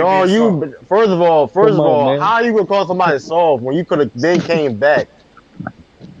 That's true. Why John Wall didn't come back in the bubble? He didn't say nothing. He didn't see anything he wanted to play for in the bubble. What are you talking about? What are you talking about?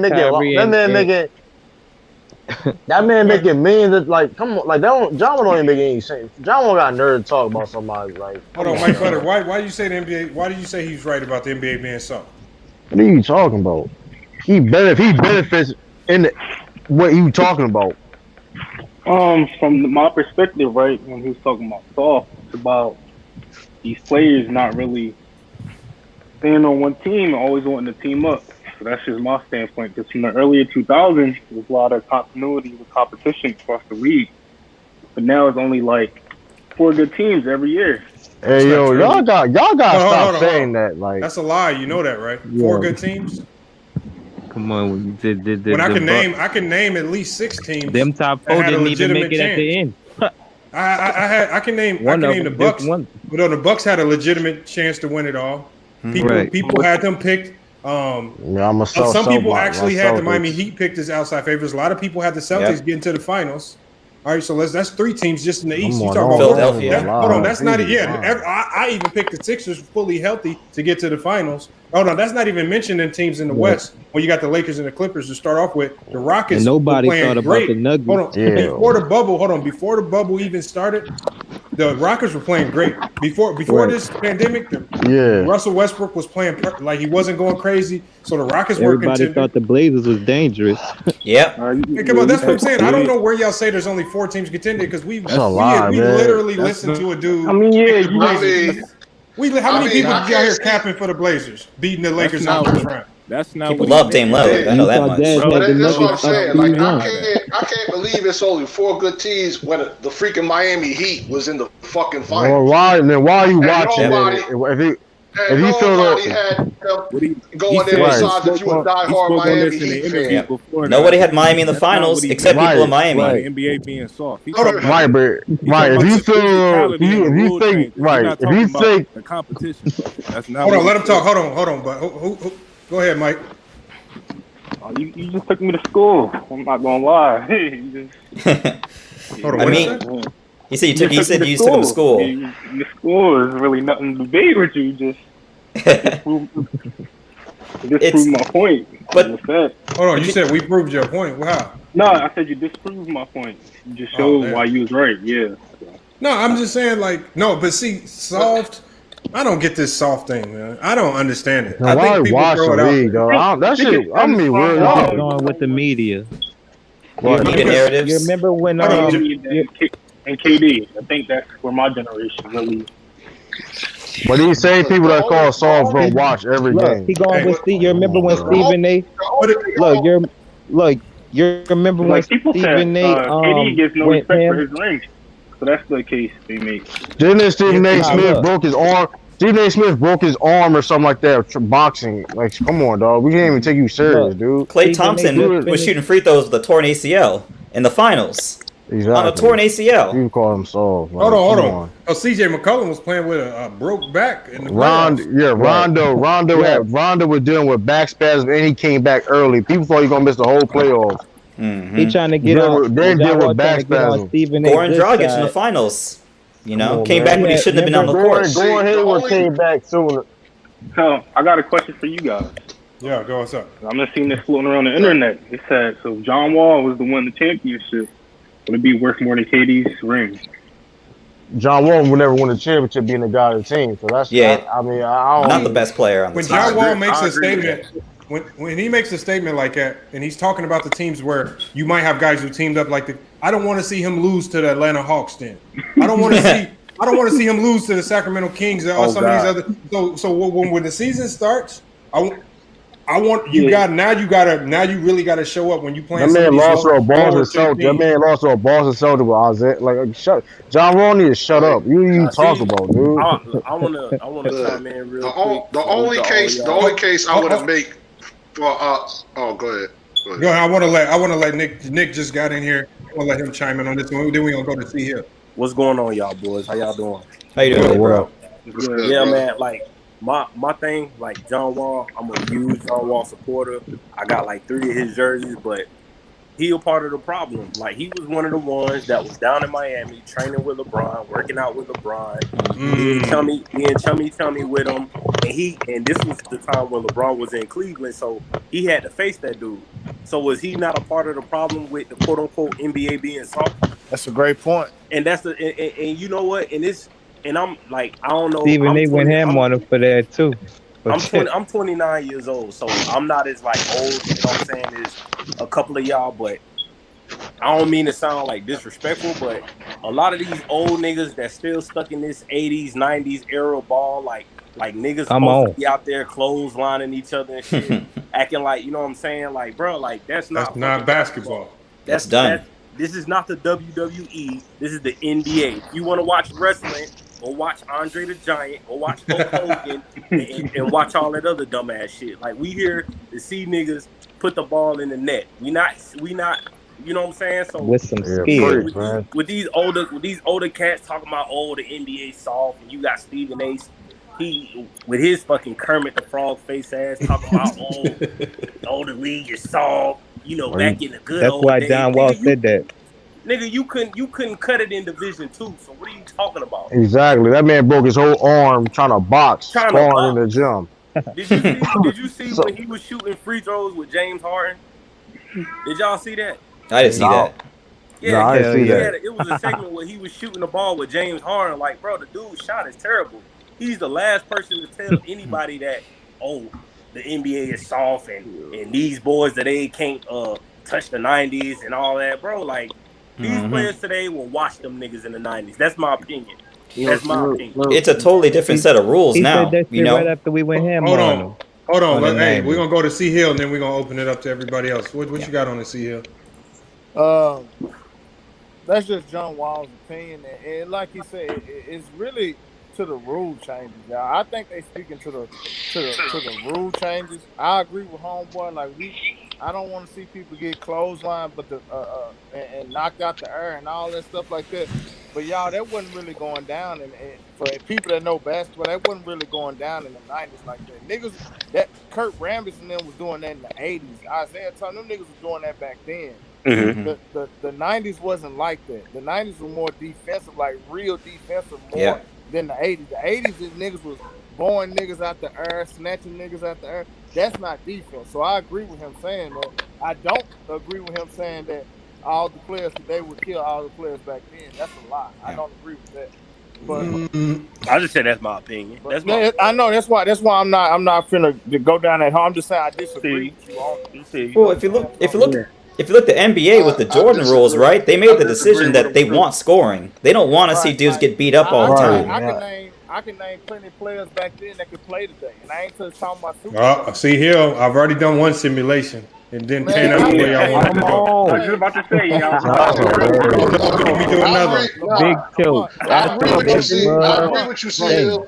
I agree with you, C-Hill. Because I agree with you, C-Hill. Because I think if Shaq was out here today, he'd be averaging 38 points a game. No way. They don't. I agree with you. What you about to say, C-Hill? He out. Lamar, yeah. You knew when you made that video, your ball was gonna be on. Like, come on, Lamar. And if anybody didn't take that simulation serious, I don't take your knowledge of basketball serious. That's a video game, y'all. Lamont trolling, bro. Come on, man. Lamont trolling. We can talk We about know it. better than Shit. that. Hey, you see man. the first thing the Yeah, I nigga watched pointed it out. earlier. Hey, the first That thing was Lamont hilarious, Hold dog. on. the first thing Lamont pointed out about that simulation, he gave Dwight Howard his card. He immediately said, "Today's defense made Jordan play like trash." Come on, Lamont. Come on, Come stop on. playing. No, but I would say this. I agree with what he That's said about fact. defending. Hold on. I think. I'm Hold just on. saying, and then what I say, Hold what on, I hold on. my point to about I can name players. I ain't talking about the upper echelon of players, y'all, that can play today. I'm talking like niggas like Thunder Dan, Vernon Maxwell. I'm talking about niggas like that can play today. If Oh, they weren't ready. Oh, they weren't ready if for this. TJ McConnell can play today, Steve Kerr can play today. Period. Ain't nothing Man, special about TJ Steve McConnell. Kerr, Hey, ain't nothing special about TJ. Yeah, because Steve Kerr CJ, Steve Kerr CJ, especially play today because CJ, he's a the best 3-point player specialist. that never won an All-Star game in Come on, NBA he history. said T.J. McConnell. He didn't say he said Oh, T.J. oh, No. McConnell. oh. I'm Okay. saying TJ. I'm saying if this league got room for niggas like TJ McConnell, I can run down a whole bunch of niggas that play today that's straight trash. But Oh don't yeah, act of like course. Hold on. I TJ mean, McConnell's Steve not Kerr. trash though. T.J. no, McConnell's I'm not just saying trash though. I'm not Steve saying Kerr was TJ McConnell is. I'm not he was the saying him. best 3-point in the I'm not you know saying what I'm him saying? personally, but I'm saying if he has a spot in this league, I can name plenty of players from the '90s that can play today, y'all. I can. But you naming a top specialist at his position in the '90s. But hold up. Let me But say I'm something. saying it's a three. This is more of a 3-point era, so Steve Kerr can play today. Yeah, he could. He could shoot the Yeah, ball. Period. Steve Kerr, Duncan he can Robinson play, can Man, live in and this Steve era. Kerr can play in the system. He can Yeah. play off the screen. He can come out. He can come off the down screen and play Yeah, in but here's the in thing a though. Golden State system. I think He can his Right. play. size would. I think his size will hurt him a little bit, but I like him. I Hey think he can man, play. But JJ Barrell been playing in this league for almost 10 years. Don't tell me nothing Hold on. about size. Let me go to S. Young. S. Young, you just jumped in here. What you got on that? Look, Lamont don't Yeah, like that. Look at that. No. I try to get everybody because I we know can. he's been trying to say something for the last couple of Now go minutes. ahead, y'all. Go ahead. But same thing I said. But I understand. But being friends, it's not the problem with being friends. It's the lack of true competition. It's the issue. I could be friends with someone and still be able to compete like warriors against one another. That's true. You see guys like Michael Jordan, Patrick Ewing, Charles Oakley, and Charles Barkley, etc. were friends, but they'll rip each other's head off because their own personal competitive motive. Some talented people are just happy to play the game at a high level, but they're truly not search of the extra that takes to be a champion. But this notion you cannot be friends when you're competing to win. Okay? So Isaiah. hold on. So you said you think that players of today don't have what it takes to be a champion? No. I'm saying That's they're saying not the what that man competition. said. Hold on. I just want him to elaborate. I just want to get a better understanding. Go ahead, say it again. No. I'm saying like the competition, like two lacks of competition. They're too buddy with it's another. not Like true, man. Y'all gotta stop like no. But here's the thing. Y'all know that if it wasn't for social Make you media, think. we would not know half these guys were friends. Yeah. That's true. See, back That's true. then, those guys worked out together. Because again, if you're an NBA player, the only way you work on your game in the summer, you don't go to the YMCA and play against fucking Randy and Paul in the YMCA. No, you go work out with other NBA players to work on your game. Like who does that? Like you can't work out in the gym and shoot 1,000 shots every day by yourself and expect to get better. No, Michael Jordan. you have to call up your homies who might play on other teams. Like Kevin Durant, like the only way if I'm a Bradley Beal type player, the only way I'm gonna get better offensively, I need to call up Jason Tatum, some of these great defenders to come to my runs so I can work against them. Which he do. I don't understand it. You have to be cool with them to some degree. And then if you look at some of the runs as of late with Harden and Michael Beasley, hold on, these runs have been intense. They've been going at each other in just open runs, getting into it. So what are y'all talking about? What are y'all talking about? The competition? They get into it and just open runs. Y'all better play these old. Y'all better play these old heads. Hey, Y'all Lamont, heads. y'all didn't hear what the man said at first. Though. He said there's nothing wrong with being right. You right, but he's saying this era don't do that. True. You gonna let me get it out, or you gonna get it out for me? I'm saying all S. Young said was y'all missed his first statement. He said he believed you could be friends and still go in it. So he agreed with y'all. That's the first thing he said. Then he there put was the a but. cap Hold on. on. You can be Then he put the friends and cap still on. Say the But cap. he said Why a you don't say but. the cap? What was the but? He said but something, and he said Come on but now. it affects what? So when you say so again, why we talking? Why we even talking about it? If y'all cool with it, Right. Isaiah not Here, Thomas tripping and about Magic that. I'm Johnson not. used to Hey, kill Yeah. each Lamont, other before the game. Come on, everything you man. said was straight facts. Like you can't play, you can't work on your game against niggas that's beneath you. That's true. That's for any era of basketball. All them niggas was hooping and working out together. That's a fact. I don't have a problem with that. I don't have a problem with it at all. So you think certain dudes is taking it easy on their homeboys because they homeboys? Nah, I don't believe that. I don't think anyone's taking it easy on anybody. hold To be on. I honest think with that's you. what people are implying, though. Yeah, I think that's what people try to low Man. key imply, but without That's- saying. What else does that mean? What That's else could weird. it mean? Like, why What would you work else so could hard that on your mean? craft just to take it easy? That doesn't make sense to me. Wait, Exactly. what you was talking about? What does that mean then? What you was talking about? Now when Y'all people know. when people say, oh yeah, these dudes is homeboys, they all buddy, but the Okay, competition explain ain't it. there. Mm-hmm. So in other What does that mean? They taking it easy, right? no, How that's does what I'm that not saying. mean? How does that not Without mean saying that they not taking it easy? Is what I'm saying. I need an explanation. Let him You break it said that's down. Let not him what it break is. it down, Renegade. Let's let no, him break it I'm down. saying so that's what all these old heads are implying that they because these dudes are homeboys, they friends, they grew up in the AAU era, you No, know. explain it to us. Explain it to us. See here. So hey y'all, so we can end this conversation right here. Y'all, Nah. every We could do that. generation says this. Hey Lamont, stop me when I'm lying. Every generation said the same thing about every generation. The niggas from the 80s said the 90s was weak. The niggas from the 70s said the 80s was weak. The Yep. niggas from today, y'all, are gonna say the 2030s was weak. It's gonna always be like that. Hold on. See here. Hold on. But see here. The I previous don't hear. generation is gonna But always see here.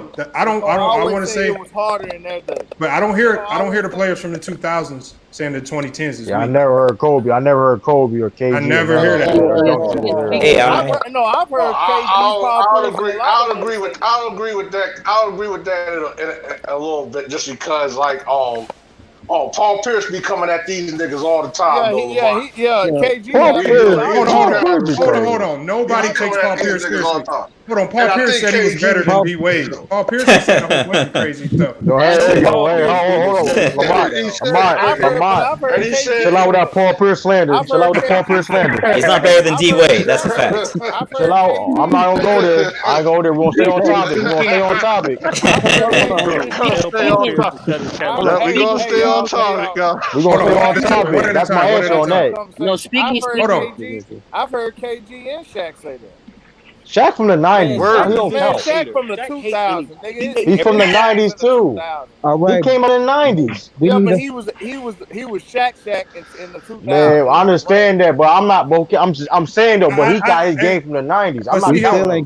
When we're talking about, I know we can all handpick a few NBA guys that have done that, but I'm talking about the masses. You don't really hear that as a talking point coming from the 2000s talking about the 2010s. You don't hear it a lot. You might hear it from a few a lot of people props. Hey, you know why you don't hear that, Lamont? Because most of the niggas that played in the 2000s played in the team. But I'm saying is the overall consensus from people in the 90s, if you did a poll, they would say that this era is weak or they don't play defense. That's like the overall consensus. That's the overall consensus for niggas in the 80s when they talking about the 90s. But what I'm saying is that's not the Okay, overall but consensus you for still the didn't give us 2000s going into the 2010s. Yeah. You ain't give us an explanation though, right? You broke that up, Lamont. I couldn't hear you. Your phone. I said I don't think that's the overall consensus. I don't hear a lot of guys from the 2000s really trashing the 2010s. Like if you listen to Gilbert Arenas, and I can always point out individual people. He talks highly of these guys right now. He talks real highly. As he should. Hey y'all, every generation the athlete gets better. That's just a fact. Because the players today can't help that they were born in the early 90s and things like that, and the rules changed when it came for them to get to the NBA. That's not their fault. The rules changed. They only can play in the era and the rules that they're under. That's why I don't talk about different. Who you think take it easy on each other? Who you think? I don't think anyone takes it easy. Hold on, who is this nigga that keep asking me that? Because I didn't say that. Who are you? Why you keep asking me that? I didn't say that. I need to know who you think take it. You think who you think? Because you say it's soft, right? I need to know who you think.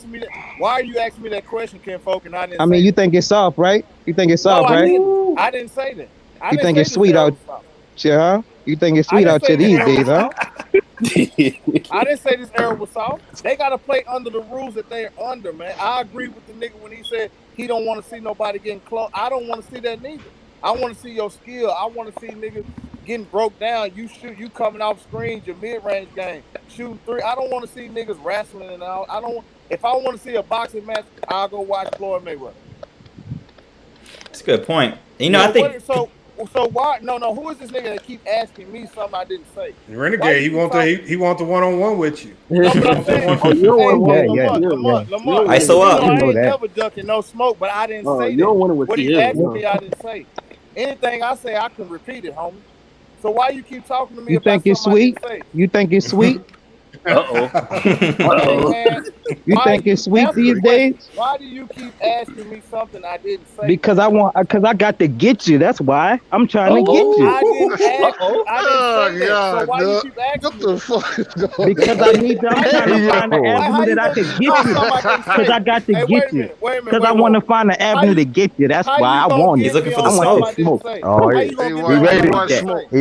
He ready want the smoke. Hey, true. You know I ain't running from no nigga. I'm just asking him. That's what I'm just saying. I'm just telling you. He just want the How are smoke. you gonna get me on something? Look. 90s. Look, 90s. Weakest era of all time. NBA history. What's happening? Calm down, bro. You don't lose that one. Calm down, bro. Hey, how we go? The Jordan era?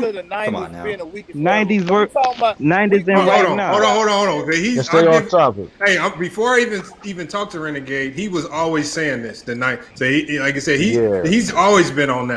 Right. He just who was talking about that? We were talking about John Wall. Oh, he just coming for you right now, see here, because he know you defend the name. That, but that's not the topic at hand. We could talk about. I seen you putting a cape on. You putting a cape on for you talking about generations and it's you putting a cape on when I tried to get you. You were talking about we always cape for our generation, calling the next generation stuff. I need to know why. The 2000s are better than the 90s. The 90s are better than the 80s. The 80s better than the 70s. Each era gets better. The athletes don't regress. The athletes get better. All right. Okay. Cool. That's not just basketball though. That's life. That's life. Yeah, that's what I'm saying. That's life in general. That's life. Period. All right. It's the same way. It's the same way we get at these young niggas for where it's the same way we get at these young niggas for wearing these skinny jeans. All I needed was it to be said. It's the same way we get at these young niggas for wearing these skinny jeans nowadays. It's the same shit. Hold on. It's all good now. Wasn't it so fair? Chico and Elder Bars wasn't wearing them. Hold on. Hey, y'all, we got to talk one at a time so we can hear it. Okay, so let me ask this nigga. When wasn't it fair? What are you talking about? I came right on the show and I said I agree with the niggas that talked before me. I agree with him. The error is not the player. You can't blame a player for what time they were born and what era they played in. I can't say these niggas today weak because the rules changes. The NBA changed the rules, not the players. The players can only play. Okay, so what you insinuating though? You see how you act like you're not putting a cap, you act like you're not capping right now. How am I insinuating it? I said from jump. Do you think it's sweet? I don't think it's weak. No, I don't. How you stop speaking for me. I don't think you act like because that's what you sound. It sounds like you're saying. They have to play the game how it's supposed to be played. You're not supposed to get bowled out the earth. That's not basketball, man. That's not basketball. When niggas talk about they want to see niggas get bowled out the earth, I don't want to see no nigga get bowled out the earth and possibly end his career. That's not basketball. Man, Justin, you tripping, Justin. That's not basketball. That's how Stephen A. be talking though. Yeah, but hey, yo, I'm talking about right now on this show. I'm just saying. Well, you need to go talk to Stephen A. I'm not Stephen A. Bro, what you getting mad for, fam? No, because you kept telling me something I didn't say. Like that's Renegade. That's different. That's different person. That's different person. This ABF. I'm just saying, like that's ABF. I'm talking to the same person. My bad. No. I'm agreeing. I'm saying, like, Stephen A. He be on TV, talking Yeah, on like, he do. I back in agree the with good that. He old do be days. talking about that. Like, I Yeah, don't like understand a where they lot of these come. old heads Like, be I don't want talking to that see shit. niggas Like, get punched. I don't want to see niggas start. Like, I don't want to see no malice in the palace again, bro. That was a stain on the NBA. I don't want to see that. I don't care that them niggas can fight. They don't get paid to fight, y'all. They get paid to mix niggas up, win championships, and show their skill. That's what they get paid for. Exactly. I don't want to see no niggas. I know these niggas can fight. Most of these niggas from the hood. I don't care nothing about them fighting. Fighting ain't gonna make you win no game. agreed. Right. Come on, man. Tell that to Jester. Tell that to Jester. See here. The players today are not weak, man. They bigger, stronger, fat. These niggas are not weak. They got more technology and medicine. The athletes today are not weak, bro. They just are playing. Tell that to James Johnson, man. They're playing in a time where the rules have changed, but it have changed for the better of the game. They took that hard, like, bro. Some of that stuff they were doing back in the 80s, bro, was sickening, bro. Like that was crazy. But the old heads be promoting that though. I seen niggas get clothesline after air, true. Right, bro. Them old heads, but there's a problem. The old heads be promoting that. Bill Lambert snatched Michael Jordan in mid-air going up for a dunk, bro. And it was a common foul. Rudy Tomjanovich got his nose broke by Kermit Washington. Yeah. Carl Malone gave Isaiah Thomas a bionic elbow. Yeah, come on, bro. That's not basketball, bro. That man Carl Malone. You ever seen that play with Carl Malone hit Isaiah Thomas? Oh my God! Hey, Zeke, true. Zeke still got that scar to this day. That's why his other eye look different than the other. He was finna choke the hell out of Chuck Daly too. Man. Yeah, he was. Yeah, that's the same play. Y'all right. So he was finna choke the hell out of his coach. He wasn't gonna choke Carl. He wasn't gonna choke Carl. So he had to choke somebody. They told him like, "Hey, just choke me, bro." The guys today are not weak. Back to John Wall. The guys today are not weak. That's just his opinion. Right. I don't know if he's saying they too friendly or what. I don't know if he's talking about that because John Wall really from the hood and things like that. That really was out there. Yeah, but you gotta be specific though. I said that my whole problem is you gotta be specific what you talking about. But true, you got to do this too. A reporter, a player could say something, and a reporter would take one snippet of what he said and blow it up. Yeah. You know what I'm saying? So we don't know in what context he said that in. He talking about the physicality of the league. He already stated this in an interview a while back. He's not talking about the competition. He's talking about the physicality of the league from when he first came in 2010. Right. That's the rules, though. It was more. He ain't play ball. He ain't play the last 3-4 years. But that's his purpose, though. And the only thing I say, there is more ticky-tack fouls now, but that's not a big deal. That's not a you know what I'm saying? That's not a huge deal that's gonna make me say the whole era is weak. Nah, because you diminishing what we gonna start doing, because everybody on here love the game of basketball, right? Right. So we shouldn't diminish no era of basketball because we love basketball. Each era was played different. We can't blame the players for how an era was played. That's just the rule. That was what was allowed. You know what I mean? So I'm not gonna diss no era. You know what I'm saying? The players today are better than before. They are. Just like the players after them are gonna be better than the players today. That's just how it's gonna go. It's just the NBA doesn't want like the 90s style. Like I remember back in the day when Miami used to play New York, and it used to be like 67 to 72. Like the league really wants like the dynasty warriors. That's what the league really wants, is dudes chucking it up, dudes getting their ankles broken, dunks, shots from half court. Like that's what the league wants. League wants to exhibit the skill. Right, they don't want the Charles Oakleys and the PJ Browns mixing it up for 4 quarters and the game being 67-72 every time. Right, and the reason why Jordan, when them scores was like that, when Jordan played, because Jordan was big in the box office, you know what I mean. So when Jordan left, the ratings went down, so they had no choice to open the If Jordan could have, like, it don't matter if the score was like 75 to 70. If Jordan was in the game, they're still gonna get great ratings. It doesn't matter. The league average in the 90s was 106, y'all. Yeah, that's what I'm saying. The players was getting too good for a 1v1 league. Yeah. You feel me? So they put that zone. Yeah, late it Hey, yo, Lamont, it started getting real defensive I like see you late. keep highlighting that dude Mingle gesture in the chat and shit. Like, Hey, I see stirring the you keep pot. I be highlighting the wanting him to come comments. in.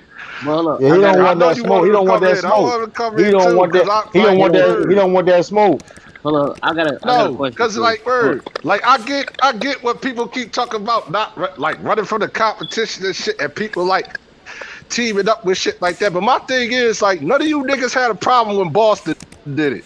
Y'all act like LeBron started Exactly. this shit. That's Nah, true. That's a motherfucking fact. Exactly, man. KG and Ray Come on, Allen man. went over there, and nobody had a damn problem with that shit. Ain't Hey, nobody Exactly. always say get a shit about pass. Them that. GMs, We don't have a them problem. Ain't GMs and nobody shit say on the shit media about though. that But shit. hey, Hey, and who I was that wanna talking? I wanna say Hey, who was something that about talking? say That's something slide. about what they were saying about when Jordan retired, the league was desperately finding a way to get the ratings going. You know they were desperate because in '94 that was the year they made the They 3-point line put the closer. come on, come Right, on, Right? right, right. They're come really on, trying to get these come on. guys to spread the game out because that's a more exciting brand of ball, the Exhibit high the skill. scoring. Right? And Hey, that's the only Again, that's we the know main they. reason why. I mean, like I said, it's just like they enticing players to shoot the three. You pushed no, it that's true. closer. Then Hey, they got Lamont, too can I good at it. They had respond to to bring that it guy? back out. Lamont, can I respond to Man, that? Because I actually agree with him. I don't like when people kill LeBron for that. Like the only time I bring up the super team thing is and try to turn down is when we get to the GOAT conversation. But outside of that, I don't begrudge LeBron for doing that That because has I'm gonna tell nothing you to do what. with the GOAT conversation. Yeah, no, what I'm saying, I'm just saying, I'm trying to make a point. So the only difference from what LeBron James did, y'all, and what because they never say one thing the old people never say that the 80s was a super team era. They never say that. Each team that won in the 80s, bro, had like 4 or Like 5 Hall of Famers. three or four Only Hall of three teams And Famers. won in the so, '80s though. hey, Four. Oh, but the wait. difference Oh, is, the 76ers, Four. right? Word. Yeah, yeah, four. The Sixers, the difference is the Sixers, the the Celtics, the GMs put Sixers, it the together, Celtics, the Lakers, and fucking Detroit. right? Yeah. Exactly. The Three of Sixers, them in the the same Sixers, That's the conference. only teams you was worried about. hey, the Sixers. I mean, not the Sixers. Word. The only difference was the teams were putting the super teams together. Now the players will do. Now the players Right. do it. But That's the it's problem no they have. different. And they had But 23. it's It was no. 23 Hey, teams back true. then. Hey, true. But it's no different. It's no Right. difference than them doing it. Like, so I don't begrudge There's LeBron different for Hold ways of on, doing it. doing it. well, Talent is hold on. talent. Players are putting their own teams together because the GMs ain't doing it. We ain't doing the Hey, job Lamont, right. that's my point. But my point I agree with the brother that said LeBron didn't start. LeBron didn't start this. The only thing Right. LeBron did was take his career in his own hands. At the Right. end of the day, That's all he Is did. yeah. He at did the the end same of the thing day, them GMs did in the And, '80s. and That's this, all they did, man. at What you the end put? of You, the and another I day, don't thing, and begrudge. another thing, I don't and begrudge another LeBron. thing, I don't begrudge KD. I and don't an, begrudge none of them niggas, man. So, but and hold another on. thing, If bro. Niggas say LeBron. Oh, yeah, go ahead. I was just saying, if you don't begrudge them, then why do you bring it up in the GOAT debate? No, what I'm saying, the only time I say that because if you pick your team and if you pick the players that you chose to pick, Irrelevant. no, it's not irrelevant. And then y'all Irrelevant. come up and then you come up why? short. Irrelevant. Then no. When you come up short, we can't criticize them. Yes, I we was just can. saying, if you come up short, you come up short. It doesn't matter if you how the team was put together. Either you get it done or You you got don't. No, I'm extra. You saying got if you playing execute. with the player, no, but I'm just saying if you playing Don't with the matter. players you chose to play with. Don't matter I mean, because that's your again, opinion, Lamar. I'm because talking about me when I you don't bring it. think that there were certain players. You don't think that Jordan ever went to the GM and said, I He think this wanted guy will that. work good with this team." He wanted Dennis Rodman. Yeah, Jordan he recruited wanted. Dennis Rodman. Hey, they said that in the last dance. Every time he tried to go to Kraus would go the other way. Every time he But what would I'm pick saying another is, player. So he did. it cause don't look at You're his right matter. about GM that. skills right now. Hold on. The best team every year, super team or not, how they were created or not, don't always win. No, that's true. And That's so a fact. that's why I say, however the team was put together, I don't care how it was put together. You You I got see still your gotta win. point. I execute. see your point, but I'm just You saying gotta I execute. was talking about me. I wasn't talking about how Nah, and everybody else was like doing. I say, I think, like I said, when we talking, because we talk, over here, we like to really debate stuff and really Right, get right, deep right, into it. Come But when on. you right. start to go to the put your own team, I think you starting to get lazy with your arguments because that means you really running out of basketball facts to talk about. Come on. So that's why I say we No, trying that's to just not. That's strengthen your not. I mean, that's game. not running out of basketball facts because Yeah, that's I'm not a saying fact I'm though. looking at it as like That's if an if you excuse. A taking pin. no, it's not, how is that an excuse? It's That's not an because excuse. again, when we talk basketball, why somebody's the GOAT, I'm not going to relegate my argument to, oh, you wanted to play with him. That's not basketball. No, because when That's I'm a saying lazy is basketball argument. most people say LeBron left because he was trying to get past the super team in Boston. Well, he went and got his own team and he got past That's the why I super team say. in Boston. It's That's still. Why I said that's he what I'm did it. saying. So if they can bring it up, That's why why I can't said I? he did it. But why he did it? Again, at the end of the day, he left because the front office wasn't getting it done. You Well, got he left for LeBron left for a myriad of reasons. At first, hold on. We can say that. Hold on. If players in the '90s, because if we put it like this, if players in the '90s wasn't signing 7 to 10 year contracts, they would have been moving around too. But they was just dumb, and they signed 7 to 10 year contracts, so they would be stuck on one team for their whole career with no way to get out. So it's easy. So it's easy for them to say, Bulls "Oh, we was traded loyal." a very high draft pick when they got Pip. Brian was never that trash. Pip was like a number 5. They traded what draft? How high was that draft pick they traded? The MJ. Brown was never trash enough to get a high enough draft pick and trade for somebody like Pip. Well, it's different time. My thing with that is that's total different. What my thing is, back in the '80s and the early '90s, draft picks wasn't as valued as they are now. Right. So, and what I mean by that is, especially unless you had like one of the top 3 picks.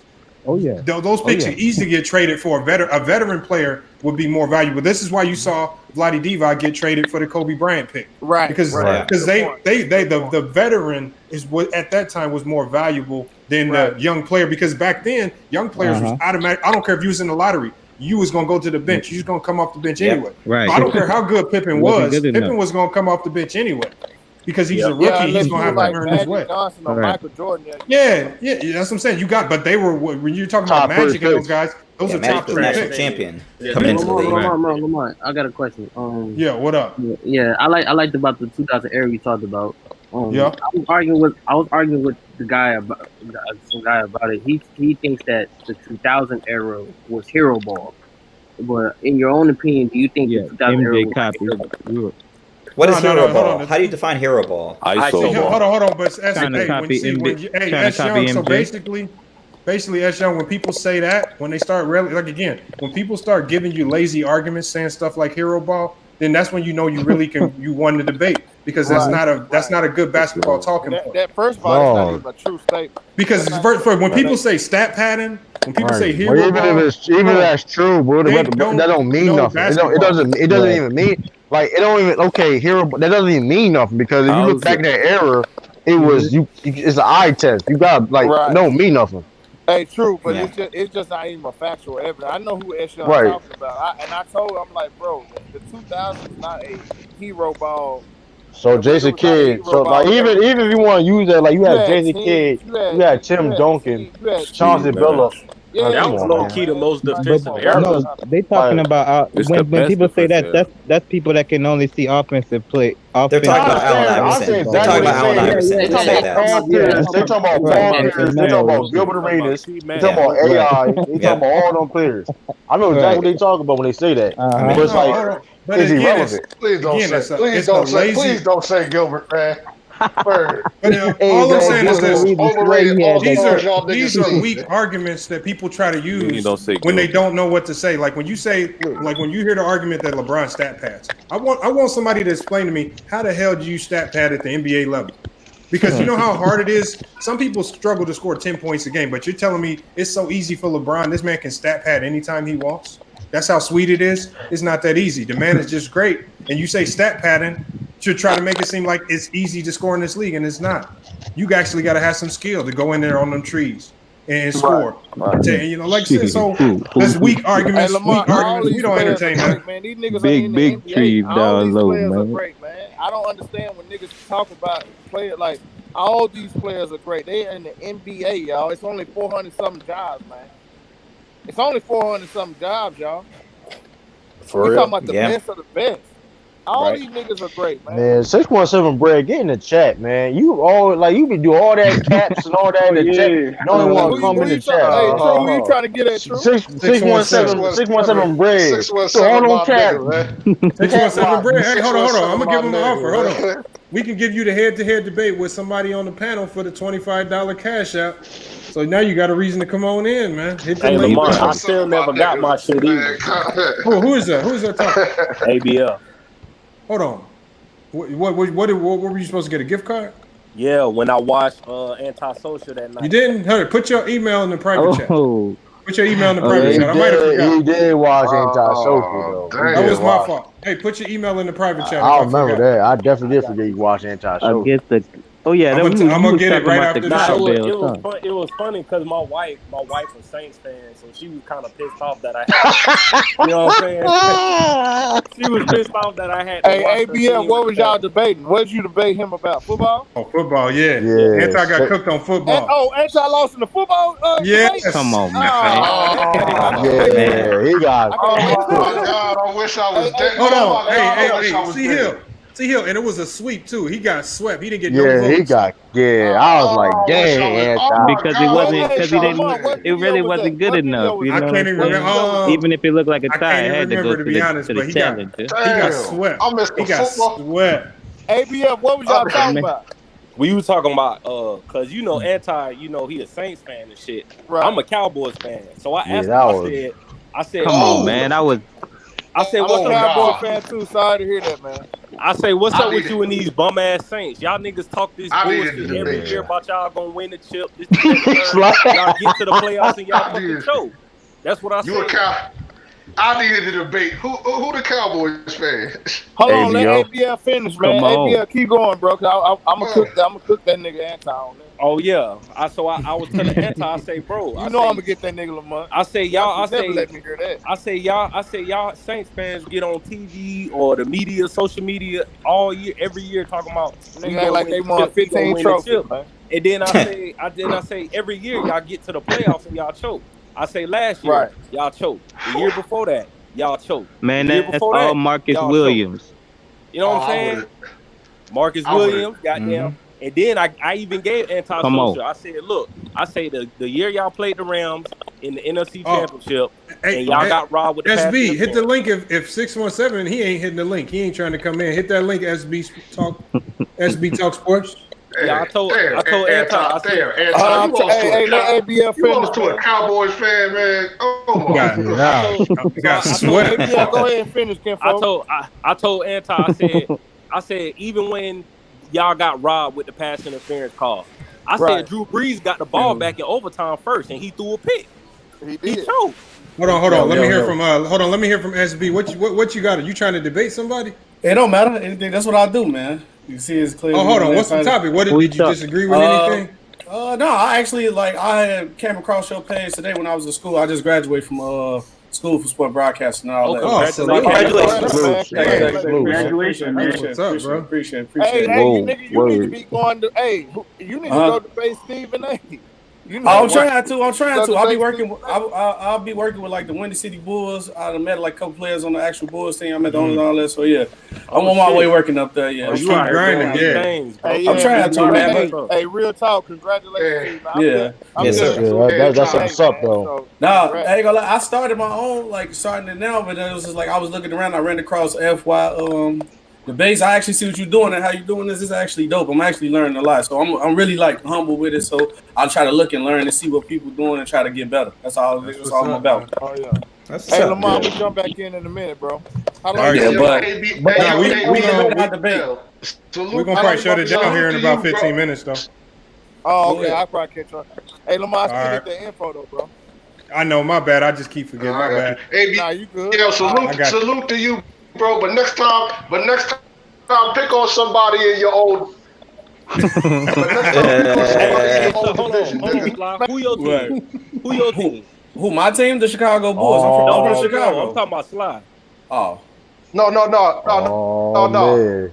I see you was coming. Sly, don't say Giants fan. I like the Chargers. It's right there for a reason. I'm a Chargers fan. Wait, you say you a Chargers fan? Yeah, I'm from Chicago and I'm a Chargers fan. No, I'm a Giants fan. Who your team? I'm a Giants fan. I feel bad for you. I feel bad for you. I'm talking bad for you if you're a Giants fan. It's looking ugly right now. You say you a Giants fan. It's all good, bro. Cause I feel bad for y'all too, man. No. The only thing worse is being a Jets fan right now. We feel bad for you. Hey man, my pictures looking bad right now. I can't even talk, man. Y'all got bigger fish to fry than us. Daniel Jones is your quarterback. Yeah, he a little faster than Lamar Jackson when he's slipping and falling though. Yeah, when he's not tripping over his laces. Tripping over his legs. Damn. And y'all picking up. He is, and y'all picking up quarterbacks from Home Depot and shit. You know what I'm saying? After that, that's cool. That's the Cowboys, right? They're the ones. Y'all still don't know what y'all want to do with that. Yeah, right. The Cowboys be getting their quarterbacks from Wingstop, bro. So tell me this, Sly. How Golden Tate get hold by Jalen Ramsey? I mean, because he was fucking his sister though. That's why he left his sister.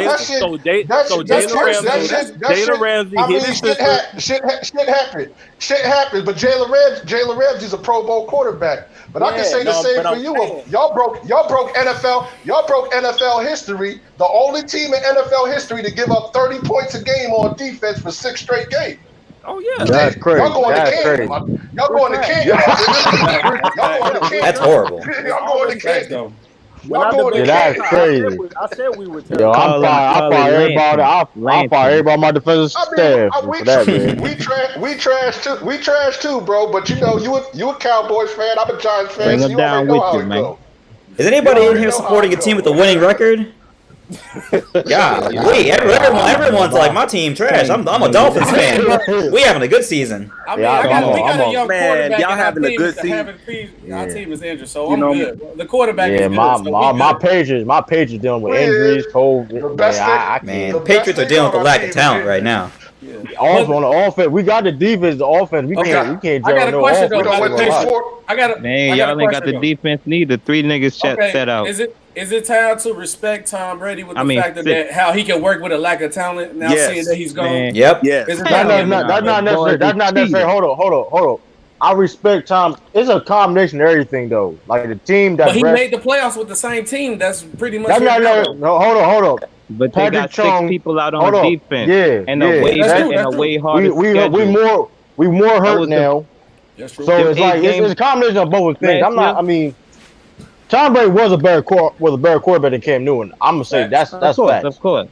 So it's a go. So it's a combination of everything. You know what I mean? We got figure something out and rebuild that offense. That's really the hill. That offense is really like hurting us. We can't generate no points. We have games. We literally had games. We literally had games where we could have won if the offense, like we had a little bit more offense. Y'all ain't got no receivers. Y'all ain't got nothing, bro. Jordan Edelman out. So it's like we throwing the running backs. Basically, Cam Newton is a running back.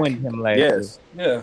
Exactly. Edelman old though. Edelman he older now. Yeah, he like 33. And that's why Tom Brady was pissed they let go of Antonio Brown because he finally had the #1 receiver. And when last time we seen Tom Brady with an elite receiver, he damn near went undefeated that season. So now he got him back now. And ABL, who beat and now he's got AB in Tampa. He got too many damn near undefeated team. Hey, yo, Slide, chill out. I mean, I'm a helmet cat. I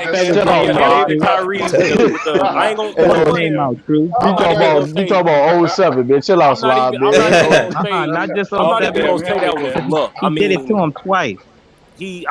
Twice. David Tyree, he the only person that can say that.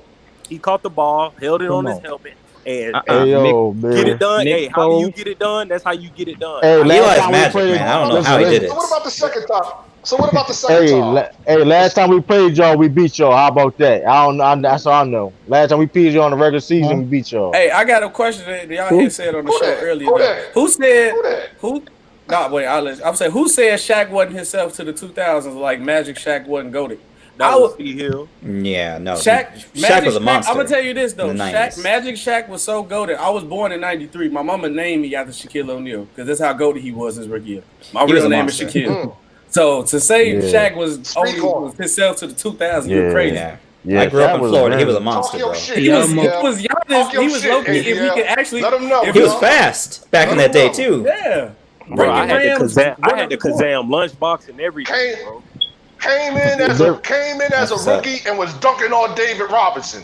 Breaking backboards, bro. Breaking backboards. The difference between the Shaq, right? The difference between the Shaq from Orlando and the Lakers is he was more defense in Orlando. Exactly. And Lakers, he was more offensive. Right. Yeah. Even like more like fit like.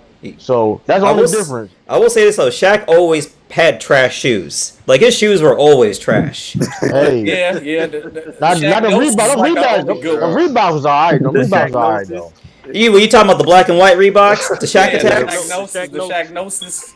Yeah, no, those were not hitting. Man, all them shoes. All the Shaq shoes didn't hit, bro. Hey, Shaq made money. Shaq made money off them shoes though. Shaq made money doing a lot of things, bro. He an investor too. That's a lot on them shoes though. He made like money. What? He made like 100 million on them shoes. The Shaqs. Probably something like that. He made crazy. A lot of money. I think he made $100 million off the contract. I don't know how many of them shoes they sold though. He made like he made like 50 mil off them. That's a lot though. Yeah, that's a lot. It was. He made like back then. That's a lot. Yeah, back in the 90s. I mean, but all I knew is I remember they were saying that big man can't sell shoes back in that day. They can't though. Yeah, them Shaqs were huge. Like no one was trying to rock the Shaqs. What big man we know right now shoes selling? Dude, what big man's left in the league now outside of Jokic and Embiid? I mean, KD 7 foot. KD not a big. KD ain't a big man. He a wing. So what? He's a wing. He's a 7 wing. foot though. He's a 7 foot wing though. So your height make you your position? But he's not. I could have sworn LeBron played point guard this year. He's 6'8". I mean, KD can play power forward though. Legit. Yeah, but he's legit play power forward. LeBron can play center legit. He's a wing. No, dude, LeBron cannot play no center legit, man. You pushed it, man. He pushed it right there. I mean, who was the Rocket center this year? How tall was he? PJ Tucker. Robert Covington. I could have sworn PJ Tucker smaller than LeBron. Hey, man, that's Rockets anomaly, man. Well, that's probably why they all got fired, right? Why Tony and Morey got fired because you got Robert Covington playing center. He technically quit, but yeah. He got fired. Man, it's so funny how y'all switch up on the Rockets, man. There was a lot of people on that Rockets bandwagon. Man, no, that was on your home. That was on your homeboy channel, man. I said Rockets Lakers at the Western Conference Finals. I don't know, y'all. If they can go to 7 games, like, come on, they was saying that. They was saying all that. Oh man, you know PJ Tucker, he's 6'5". He'll get in. Stop. Man, everybody was going small though, except the Lakers. Man, you hear me? They went too small though. They didn't have a single big. To be honest, y'all, the Lakers were going small. They just got big ass players. Exactly. Yeah, right. They had AD as center. AD's a power forward, really. They had him as center. Then they went with Kuzma, LeBron, and all them. They can go small and be big. They still have a tall lineup in. Rondo, then you got Rondo running the point, so it's like. When you got LeBron and them in, man, that's really still a big. You still need big men to win. Ain't saying they gotta be Hakeem Olajuwon. It's a big man league. They have to be able to play defense and be rim stoppers. Yeah. You need rim protection. You need rim. Rim protection. You know what I'm saying? Hold on, you can't tell me none of them bigs that Jordan had was great rim protectors. No, they wasn't. Come on, man. You can't tell me no Bill Cartwright and Bill Winnington was great rim. Yeah. Luke Longley. No, they wasn't. But Scottie Pippen and Magic and Michael Jordan were both, all NBA type players. No, so I understand that, but that's what I'm saying. He just said you need a center to win. You really don't. Honestly, the Bulls were the first small ball team.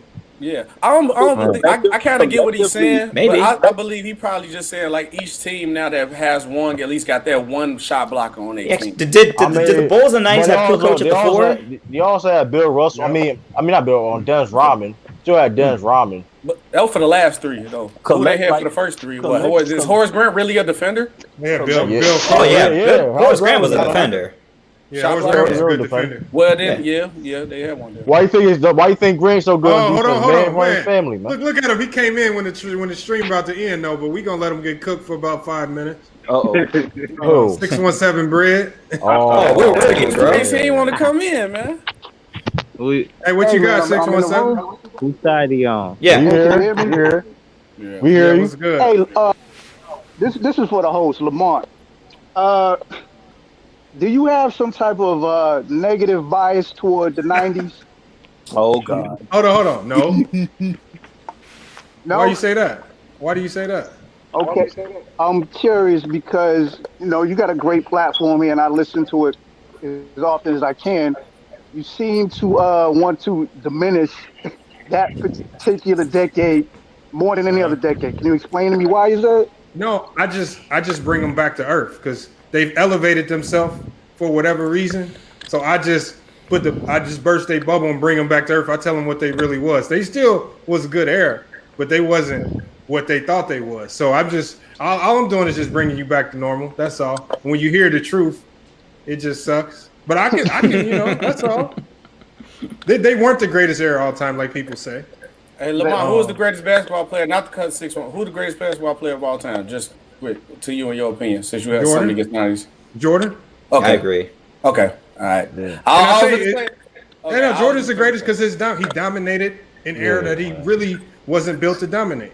And he did it at a great. So he made a game of perimeter player league. Yeah, so I give him that. But like I say, I'm gonna tell y'all, if you take Jordan out of the '90s ain't shit. They look crazy, man. Yeah, facts. They was scared of Michael Jordan, man. They was grown men. So you want to hold on. So you're gonna diminish an entire decade, an era, because one guy was specifically better than the rest? Exactly. Hold on. You just said it. So, was he just that much greater, or were they just not as good as you thought they were? Hello? Can you hear me?